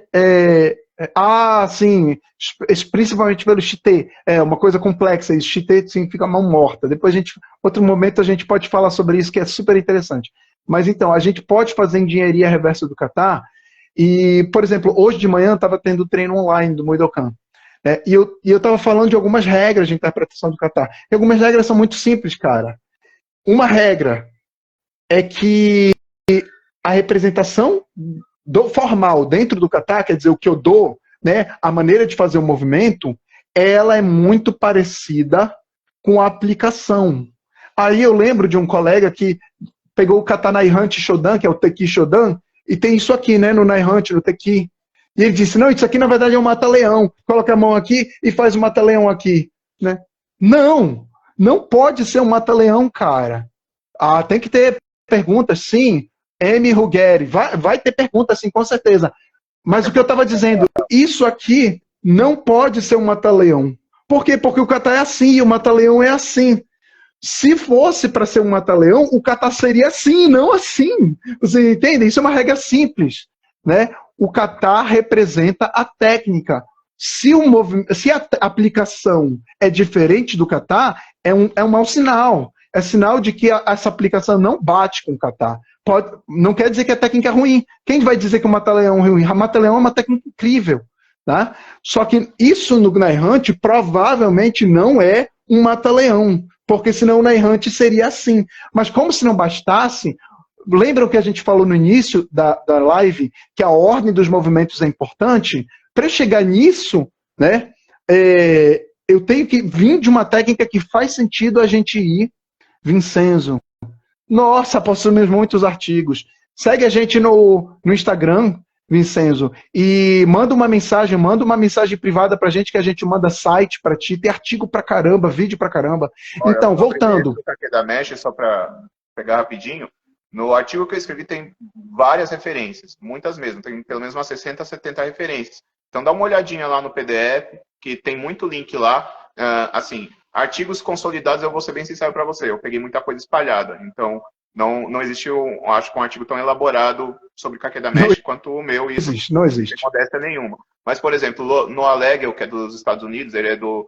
agora ele mudou, né? Ele não é mais do Arizona, né? Mudou para outro lugar Illinois. agora. Illinois, para praticar o Karatê, alguma coisa assim, ele também tem artigo sobre Kakeda Mesh. Então, existem algumas fontes, sim, tá bom?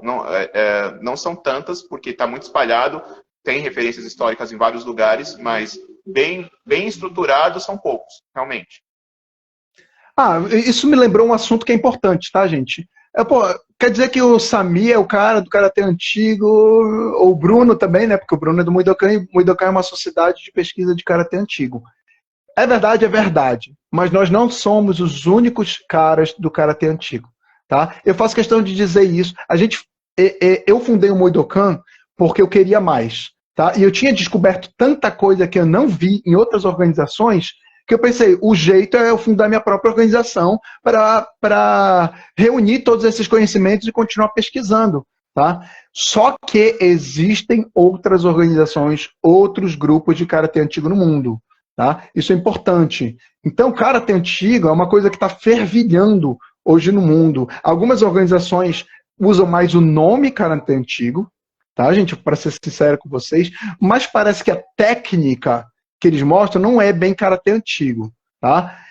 No Muidokan, assim, eu sou super suspeito para falar porque eu sou o fundador do Muidokan, mas eu penso que nós somos a organização que tecnicamente é mais fiel aos registros históricos e tem um monte de registros históricos e também fiel aos kata. Quando vocês veem as nossas aplicações seguem os katas, ao ponto que a gente segue até a ordem dos movimentos dos katas.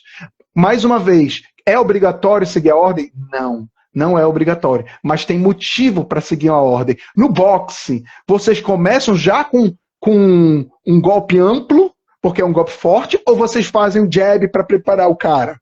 O ideal é preparar o cara antes, fazer uma finta. O cara defende a finta, o cara defende aqui em cima o jab, aí vocês entram embaixo, né? Com um golpe mais curvo, então um upper, né? Porque o cara defendeu em cima, ele expõe a barriga, expõe o fígado. Então o que é isso? São sequências táticas, né? Uma coisa prepara a outra, que acontece no boxe, e acontece em qualquer arte marcial de alto nível, e acontece no karatê também. Então os katas, mais uma vez, perguntem por quê. Sempre perguntem por quê. Se vocês puderem, perguntem para o professor de vocês por quê. E se vocês tiverem vergonha de perguntar por quê para o professor de vocês, venham aqui e perguntem para a gente. Porque a gente perguntou muito por quê. A gente perguntou por quê para tudo e a gente encontrou respostas pra caramba. E se a gente não souber a resposta, a gente não inventa. A gente diz, olha, cara, sobre isso não sei, mas se junta com a gente que a gente vai descobrir juntos. Isso é que é a nossa sociedade de pesquisa. É uma sociedade que começa não sabendo as coisas e vai atrás para descobrir, né? Então, eu nem sei de onde é que eu parti para chegar nesse comentário. Mas quer falar mais alguma coisa, Bruno? Não, acho que é bom a gente já ir para as perguntas, porque não vai estender demais. Tá, Vamos fazer só mais 10 minutinhos, tá, pessoal? Para a gente conseguir cobrir. Algumas, acho que a gente não vai conseguir detalhar ou se aprofundar, mais por questão que vai ser um pouquinho complexo demais de explicar e de aprofundar, tá bom? Mas isso não quer dizer, como eu falei, que não vai ser respondido num segundo momento. Até o Samir é super solícito para responder coisas em DM também, ou mesmo nos vídeos dele, no material dele, às vezes tem essa resposta também. E é o começo de uma conversa, como eu falei, a primeira live que a gente faz juntos, mas pode ter outras também. Fora isso, tem o seminário que a gente vai fazer mês que vem, como eu falei, que vai ter outros também. Spoiler, vai ter pelo menos mais em 2 estados esse ano ainda. Mas a gente, a gente vai talvez fazer outro ano que vem também. Então a gente vai continuando a conversa, basicamente isso.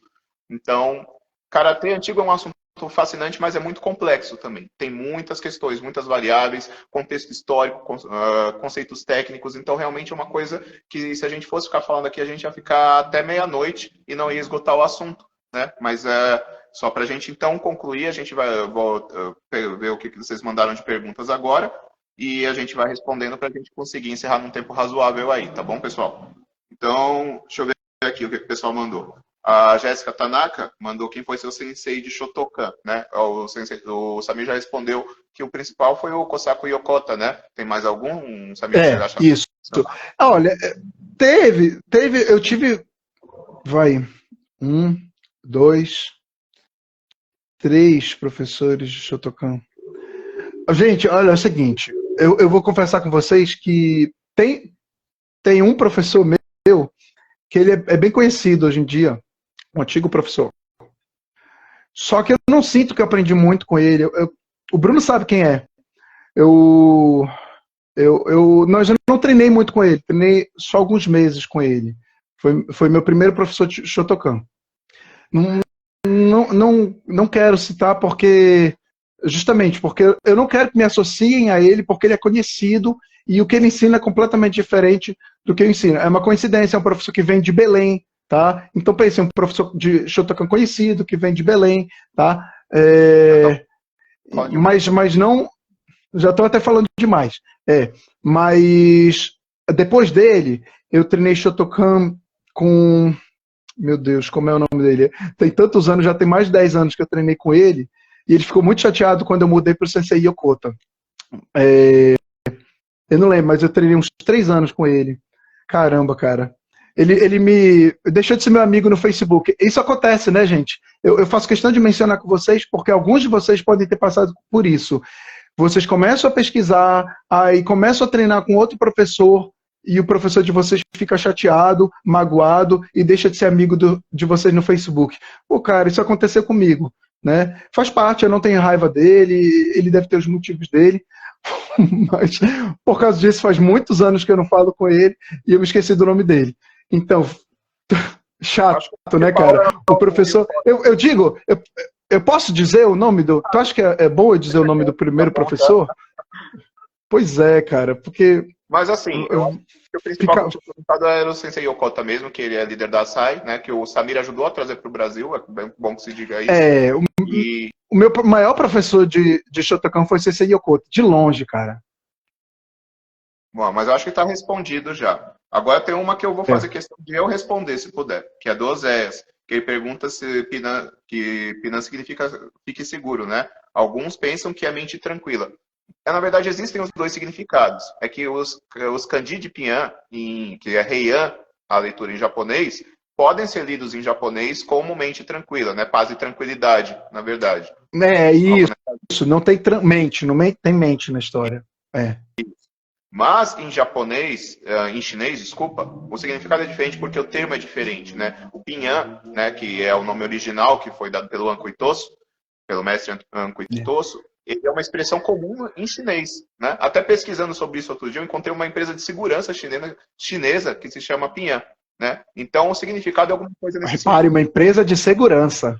Empresa de segurança. Então, a expressão Pinhan em chinês significa algo como fique seguro, né? Então, não quer dizer que o Paz e Tranquilidade do Heian está errado, né? São leituras diferentes e que podem até, as duas, no caso, trazerem, agregarem, né, para a interpretação do kata, para essa interpretação semântica do nome do Pian. Será que o Anko Itosu não pensou nas duas possibilidades quando deu o nome do kata? Ele era um cara muito letrado, então eu acredito que sim.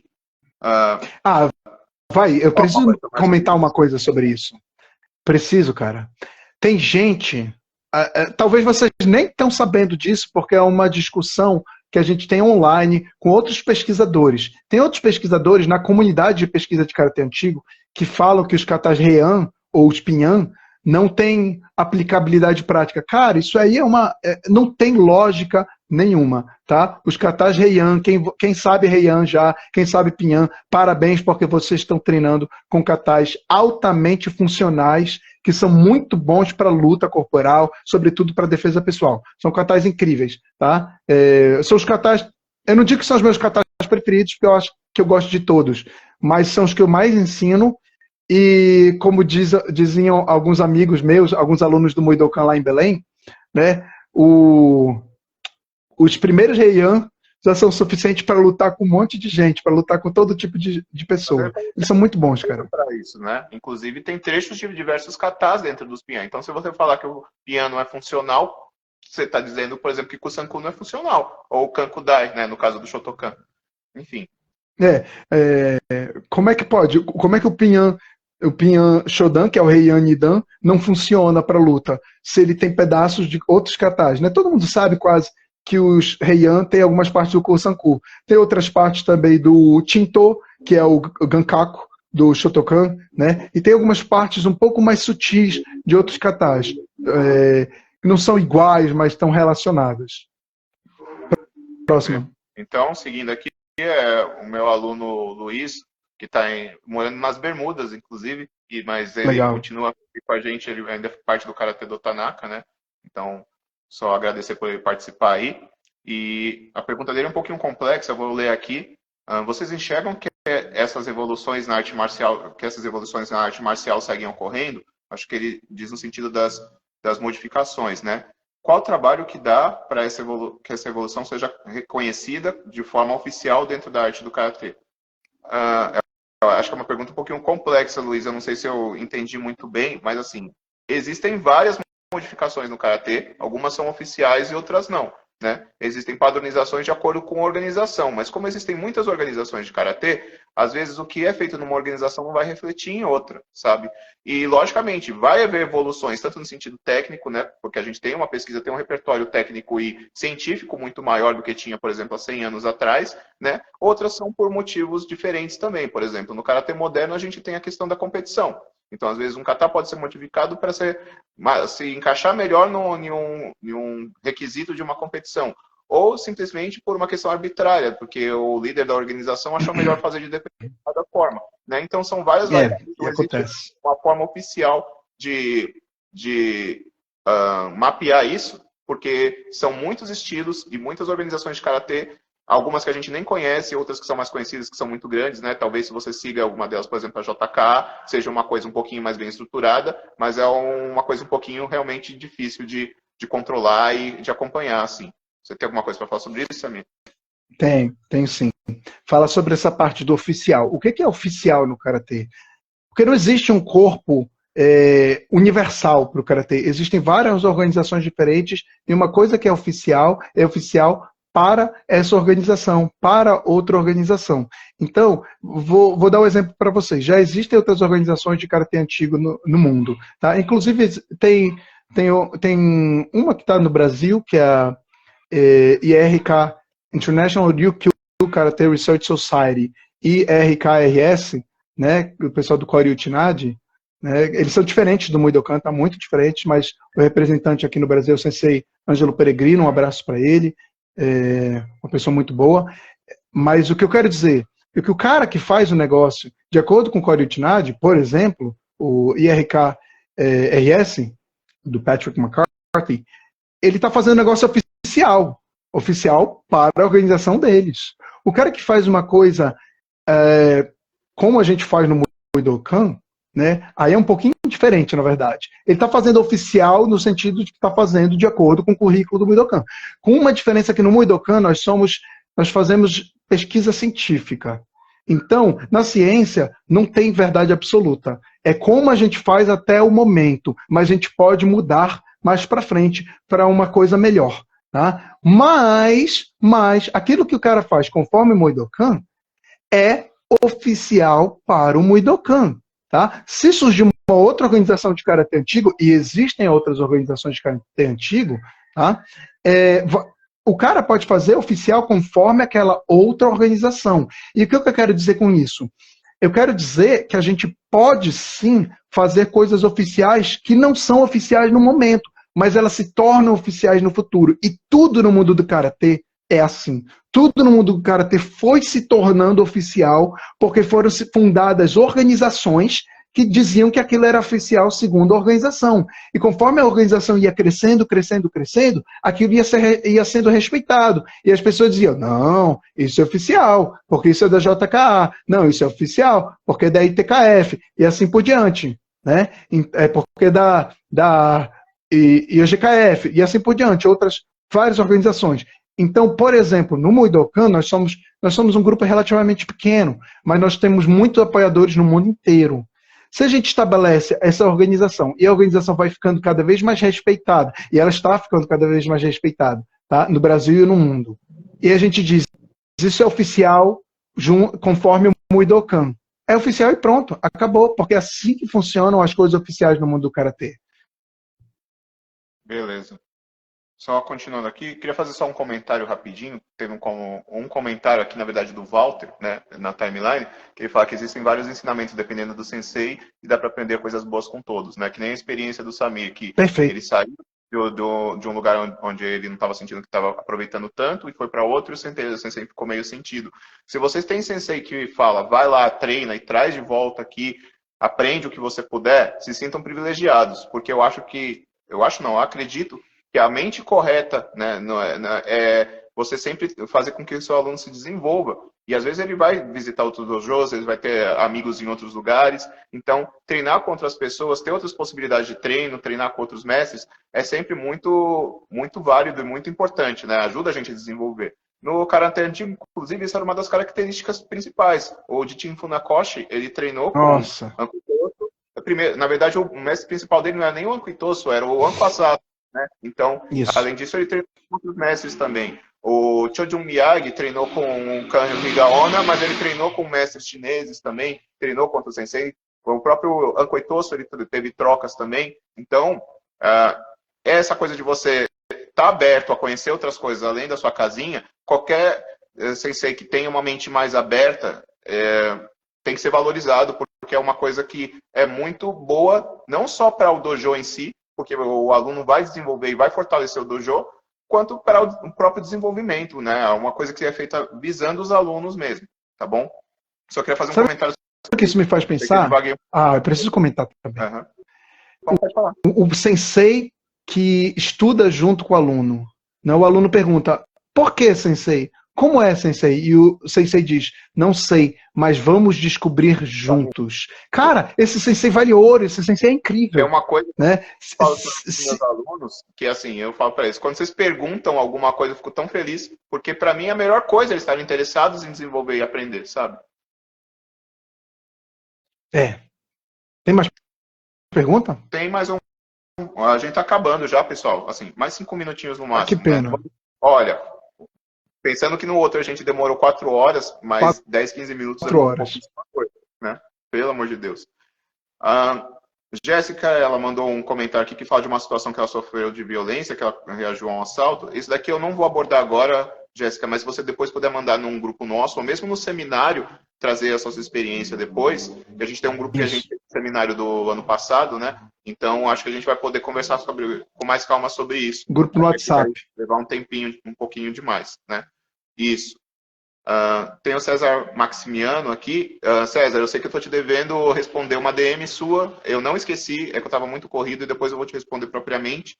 E você faz uma pergunta sobre a troca de direção dos katas. Eu também acho que é um pouquinho complexo de explicar agora. Não dá para falar? Pô, vamos falar um pouquinho. Vai demorar. Você tem certeza? Eu resumo. Maximiano, não vou poder te explicar 100%, tá? Vou colocar só uma amostra, tá? E se tu puderes, cara, vai num seminário nosso, pergunta diretamente para mim que eu te demonstro na hora. Mas Ken Mamabuni, tá aqui, tem um livro do Ken Mamabuni aqui, ele diz, no Karate do Newman, tô procurando o livro aqui em cima. Ah, tá aqui. Tá, gente? Eu faço questão de mostrar os livros porque tem gente que diz, o Samir inventou. Não sei, esse aqui tá em espanhol, tá? Não existia tradução por inglês na época. É o Karate do Newman. Então, o Samir inventou não, cara. Tá aí o livro.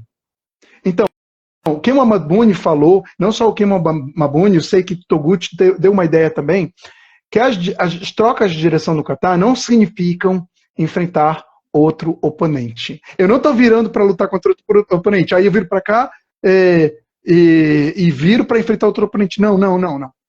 Tá? Vocês podem usar karatê para lutar contra vários oponentes, mas o kata sugere um oponente só. Tá? E a ideia básica é que quando vocês viram para cá, o kata está dando uma ideia codificada para vocês, tá? De que vocês estão se reposicionando o corpo de vocês em relação ao corpo do oponente. Então, quando eu viro para cá, quer dizer que eu pego o lado de cá do oponente que está aqui no meio. Quando eu viro para cá, quer dizer que eu pego o lado de cá. E assim por diante. Tá? Essa regra absoluta, não. Tá? Porque de linhagem para linhagem, principalmente fazendo uma distinção grosseira, Shorin-ryu, Goju-ryu. Goju-ryu usa mais outro tipo de regra, mas também é relacionada a posicionar o corpo de vocês em relação ao corpo do oponente. Então, e no Shorin-ryu a regra é um pouquinho diferente. Então, nessas duas linhagens diferentes, a regra é um pouco diferente, mas, basicamente resumindo, a mudança de direção do kata é só uma mudança do posicionamento do corpo de vocês, se vocês estão para o lado de cá, se vocês estão para o lado de lá, se vocês estão cruzando a frente do corpo do oponente ou se vocês estão do lado de fora, tá bom? Então, em detalhe, não dá tempo de explicar que realmente é pesado. É uma teoria pesada. Mas sabe o que é bom dessa teoria? É que ela se comprova. Vocês vão vendo nos catástrofes, vocês vão vendo as aplicações de vocês, e aí só resta um comentário. Vocês vão dizer, caramba, é mesmo. E é assim que a gente faz pesquisa no kata. A gente vai reunindo as evidências, vai criando hipóteses, vai testando essas hipóteses e confirmando essas hipóteses. E aí, quando a gente confirma, vai ter um momento no futuro em que ninguém vai poder dizer que não é daquele jeito. Por quê? Porque a gente tem as provas, a gente tem as evidências. Uma coisa que acontece no Muidokan é que a gente fala com muita convicção. E a gente fala com convicção porque a gente tem as provas. E quando a gente tem as provas, acabou. Não tem mais o que discutir. E as pessoas vão conhecer essas provas. Todos vão conhecer. Isso não é ruim. Isso é bom, porque as pessoas vão gostar cada vez mais do karatê. Ele vai ser cada vez mais respeitado. Valeu, Bruno. Muito bom. Tem a Jéssica Tanaka, de novo, ela perguntou se vai ter uma live pré-evento, né, antes do seminário. Vai ter sim, Jéssica, uma semana antes, como foi da outra vez. Não vai durar 4 horas, se Deus quiser, mas vai ter sim, tá? Para quem vai tá inscrito no seminário, tá? E o Reimson, né, Ketsui Karate-do, ele também perguntou sobre a mudança de significado na direção dos kata, então a gente já respondeu isso. E deixa eu ver se tem alguma outra pergunta aqui, que entrou depois. Pelo que eu tô vendo, não. Então, olha só. Fazer um comentário rápido para o Maximiano, rapidinho. Último comentário, prometo. Maximiano, dá uma olhada no meu Instagram e procura as aplicações.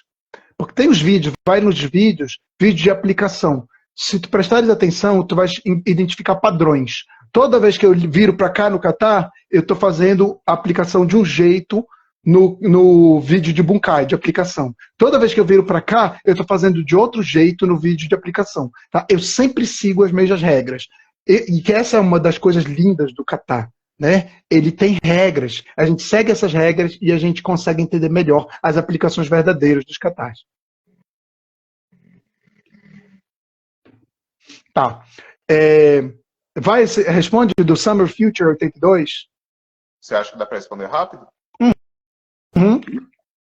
A primeira questão é que perguntar, será? A gente tem que perguntar será ao mesmo tempo, o tempo inteiro, tá, Summer Future? Tá só no vídeo depois. que ele perguntou aqui, Funakoshi criou 15 kata em Okinawa, Funakoshi não criou kata, tá? Ele aprendeu katas e ensinou os katas que ele aprendeu. Eu acho que os Taikyoku foram, inclusive, filho dele, né? Ele atribuiu as respectivas aplicações de onde elas foram parar. Por que ele não ensinou o kata com a aplicação? Pois é. A gente só pode especular sobre isso, só que um ponto crítico não existem evidências de que ele criou 15 katas. Tá? Existem muitas evidências de que ele aprendeu katas em Okinawa, não que ele criou.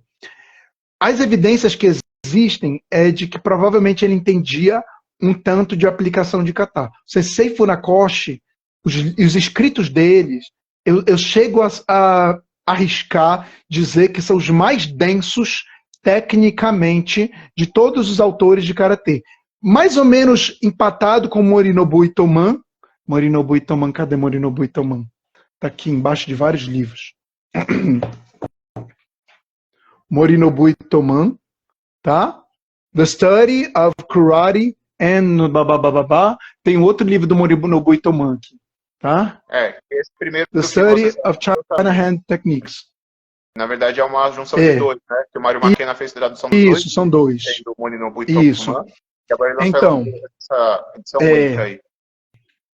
Então, o Sensei Funakoshi mostrou conhecimento sobre a aplicação de kata. No entanto, a geração dele mostrou que, na verdade, eles não estavam 100% conhecendo. Então tem uma citação do Choju Miyagi, fundador do Goju-Ryu, que ele diz: tem muitas coisas que eu não entendo no karatê e muitas coisas que não fazem sentido. E nós precisamos perguntar para os nossos mestres antigos, como o mestre Tosso, para ver se a gente consegue esclarecer melhor essas coisas. Ele disse que o karatê, naquele momento dele, era como tatear no escuro, como procurar o seu caminho tateando no escuro.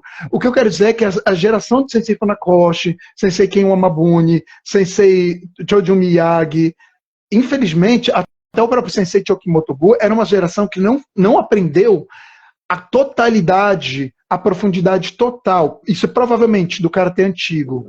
Então a gente tem que procurar montar o quebra-cabeça com cada uma das peças que a gente vê em cada lugar. Provavelmente Sensei Funakoshi sabia de várias aplicações, mas possivelmente não sabia de todas. Provavelmente não sabia de todas de cada kata que ele treinava. Agradecer. Rogério, beleza, cara. De nada, cara. Um prazer te ter por aqui, cara. Só para complementar, Samir, o que você estava falando, tem uma questão também que, no contexto que o Jichin Funakoshi ensinava, que o mestre Jichin Funakoshi ensinava, ele tinha vários obstáculos. Um deles era a questão política e questão cultural. Né? Então, assim, o que o Samir falou é muito importante. Nos escritos dele, ele deixou muito importantes e muito valiosos que ajudam a gente a entender o karatê antigo. Mas o karatê que ele ensinava na universidade, ele não era o mesmo karatê antigo. Ele ensinava um karatê que era mais no sentido de Gendai Budo. E ele nem tinha essa permissão de fazer comitê. Era uma coisa que não era ensinada ao Shiai Comitê, o Jiu Comitê, né, como é feito atualmente.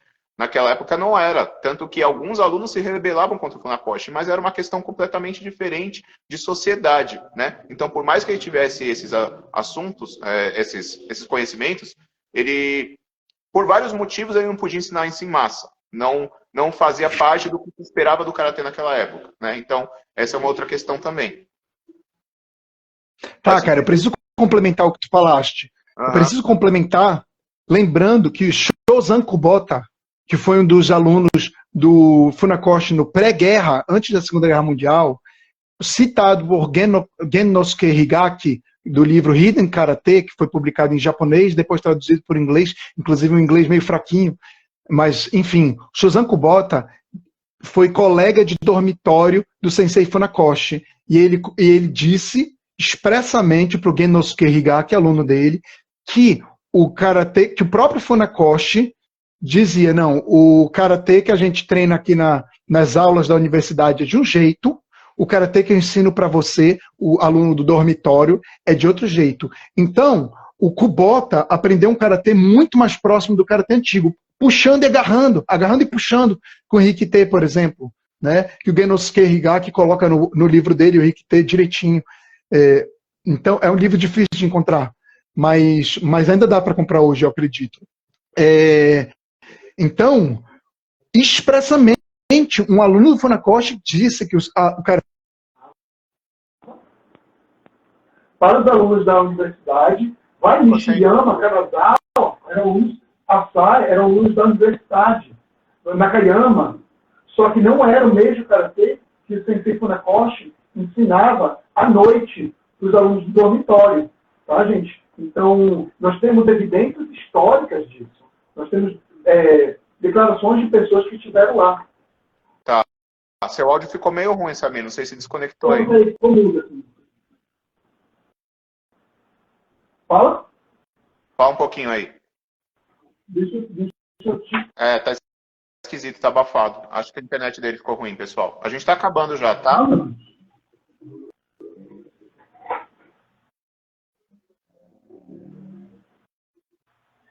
Que bom que travou no final, né? Porque se fosse no começo ia ser complicado. Deixa eu ligar o fone. Deixa eu ligar o fone. Oi, Samir. Tá ouvindo? Voltou, ufa. Agora tá melhor. Isso. Técnico. Tá certo. Acho que a sua internet tá meio ruim. Ah, isso. Tá, enquanto o Samir tá reconectando aí, eu vou fazer um encerramento aqui, tá? Sim. Tudo bem? Sim, tô ouvindo. Tá. Então, ó, pessoal, eu acho que foram respondidas todas as perguntas e a gente não estourou tanto assim o tempo da live. Eu sei que pelo Instagram ter que ficar com o celular assim é um pouquinho pior, né? Então, obrigado para quem ficou até o final. E, de novo, né, falando, a gente vai ter o seminário mês que vem, que vai ser em Campinas, que só tem uma vaga, eu acho ainda, né? Não olhei como é que tá as inscrições agora, mas aqui em São Paulo ainda tem vagas. Quem puder participar, aproveita. Como eu falei, o valor do primeiro lote, que acabou, na verdade, é ontem. Eu estou estendendo para quem participou aqui até segunda-feira. Então, se vocês já quiserem garantir a vaga de vocês que não se inscreveu ainda, aproveita para não ter que pagar mais caro depois. E eu espero ver vocês lá. E também são bem-vindos a visitar o meu dojo aqui em São Paulo. Tem o Samir, que está em Brasília. Tenho certeza que, conversando, ele vai estar à disposição aí também. E quem vier a Brasília, me ligue. Me mande mensagem, porque a gente vai treinar juntos. Tá, gente? Faço questão de demonstrar tudo que eu falo. Não gosto de só falar. Falar e demonstrar. Quem vier a Brasília pode chegar comigo.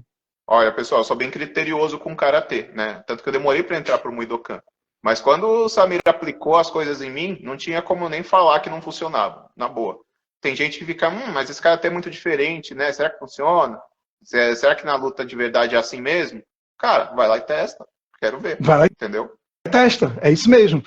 E faço questão de dizer mais uma coisa. Gente, alguns de vocês talvez estranhem o tipo de karatê que a gente faz. Tá? Primeira coisa que eu quero dizer, nós não somos os únicos no mundo. Algumas pessoas fazem já algumas coisas que nós fazemos. Tá? Só que nós somos pesquisadores, a gente aprofundou muito a pesquisa, então nem tudo vai ser igual. Sinceramente, tem coisa que a gente faz que eu acho que ninguém mais faz, né? Só que a gente faz e funciona e tem evidências históricas. Mas o que eu quero dizer é, se vocês acham um pouco estranho, primeiro, experimentem. Experimentem com o Bruno, experimentem comigo, tentem fazer com os parceiros de vocês. Aí, na casa de vocês mesmo, no dojo de vocês. Só tomem cuidado para ninguém se machucar. Mas, o que eu quero dizer é, o karatê antigo é um fenômeno mundial e é um caminho sem volta. O karatê moderno vai continuar aí e o karatê moderno é incrível. É maravilhoso. O karatê ficou tão popular assim porque o karatê moderno é maravilhoso também. Mas as pessoas estão muito interessadas no karatê antigo porque elas querem defesa pessoal, elas querem uma arte marcial mais completa, que não seja só de longa distância, né? Então, o karatê antigo vai se tornar cada vez mais popular. Isso é um fato. Nem que eu morra, que o Muidokan desapareça, que o Bruno vá embora, né? O karatê antigo vai se tornar cada vez mais popular. Então vocês não vão ficar errados. Ninguém vai ficar olhando feio vocês porque vocês estão treinando o karatê antigo. Pelo contrário, vocês estão na vanguarda. Vocês são os primeiros de um fenômeno mundial. Tá bom, galera? Então isso é tudo de bom. Isso é muito legal. Tá? E vocês vão ficar assim, orgulhosos do que vocês estão fazendo. Muito bom. Bom, então, vamos terminando aqui o nosso seminário, nossa primeira live, né, que eu faço aqui com o Samir. Eu pretendo fazer outras futuramente, não só com o Samir, mas às vezes eu posso também entrar em algum momento para bater um papo com vocês. Mas eu fico feliz de vocês terem participado, de terem gostado. E como eu falei, é uma conversa, mas é uma conversa que se estende, então não fica só, né, nessa live em específico, né? A gente vai ter outras oportunidades para conversar, seja presencialmente ou seja online. Então eu só posso agradecer muito pela participação de vocês e agradecer também muito ao Samir por esse tempo e pelos ensinamentos e pelas palavras que ele trouxe hoje para a gente. Obrigado, viu, Samir? Valeu, Bruno. Cara, o Bruno é um cara incrível. Por favor, sigam o Bruno também, mas me sigam também, tá? E entrem em contato, cara. Sigam o Idocan. Grande Então é isso, abraço. pessoal. Obrigado e um abraço para vocês e vamos nos falando aí. Até mais. Arigatou gozaimashita. Arigatou gozaimashita.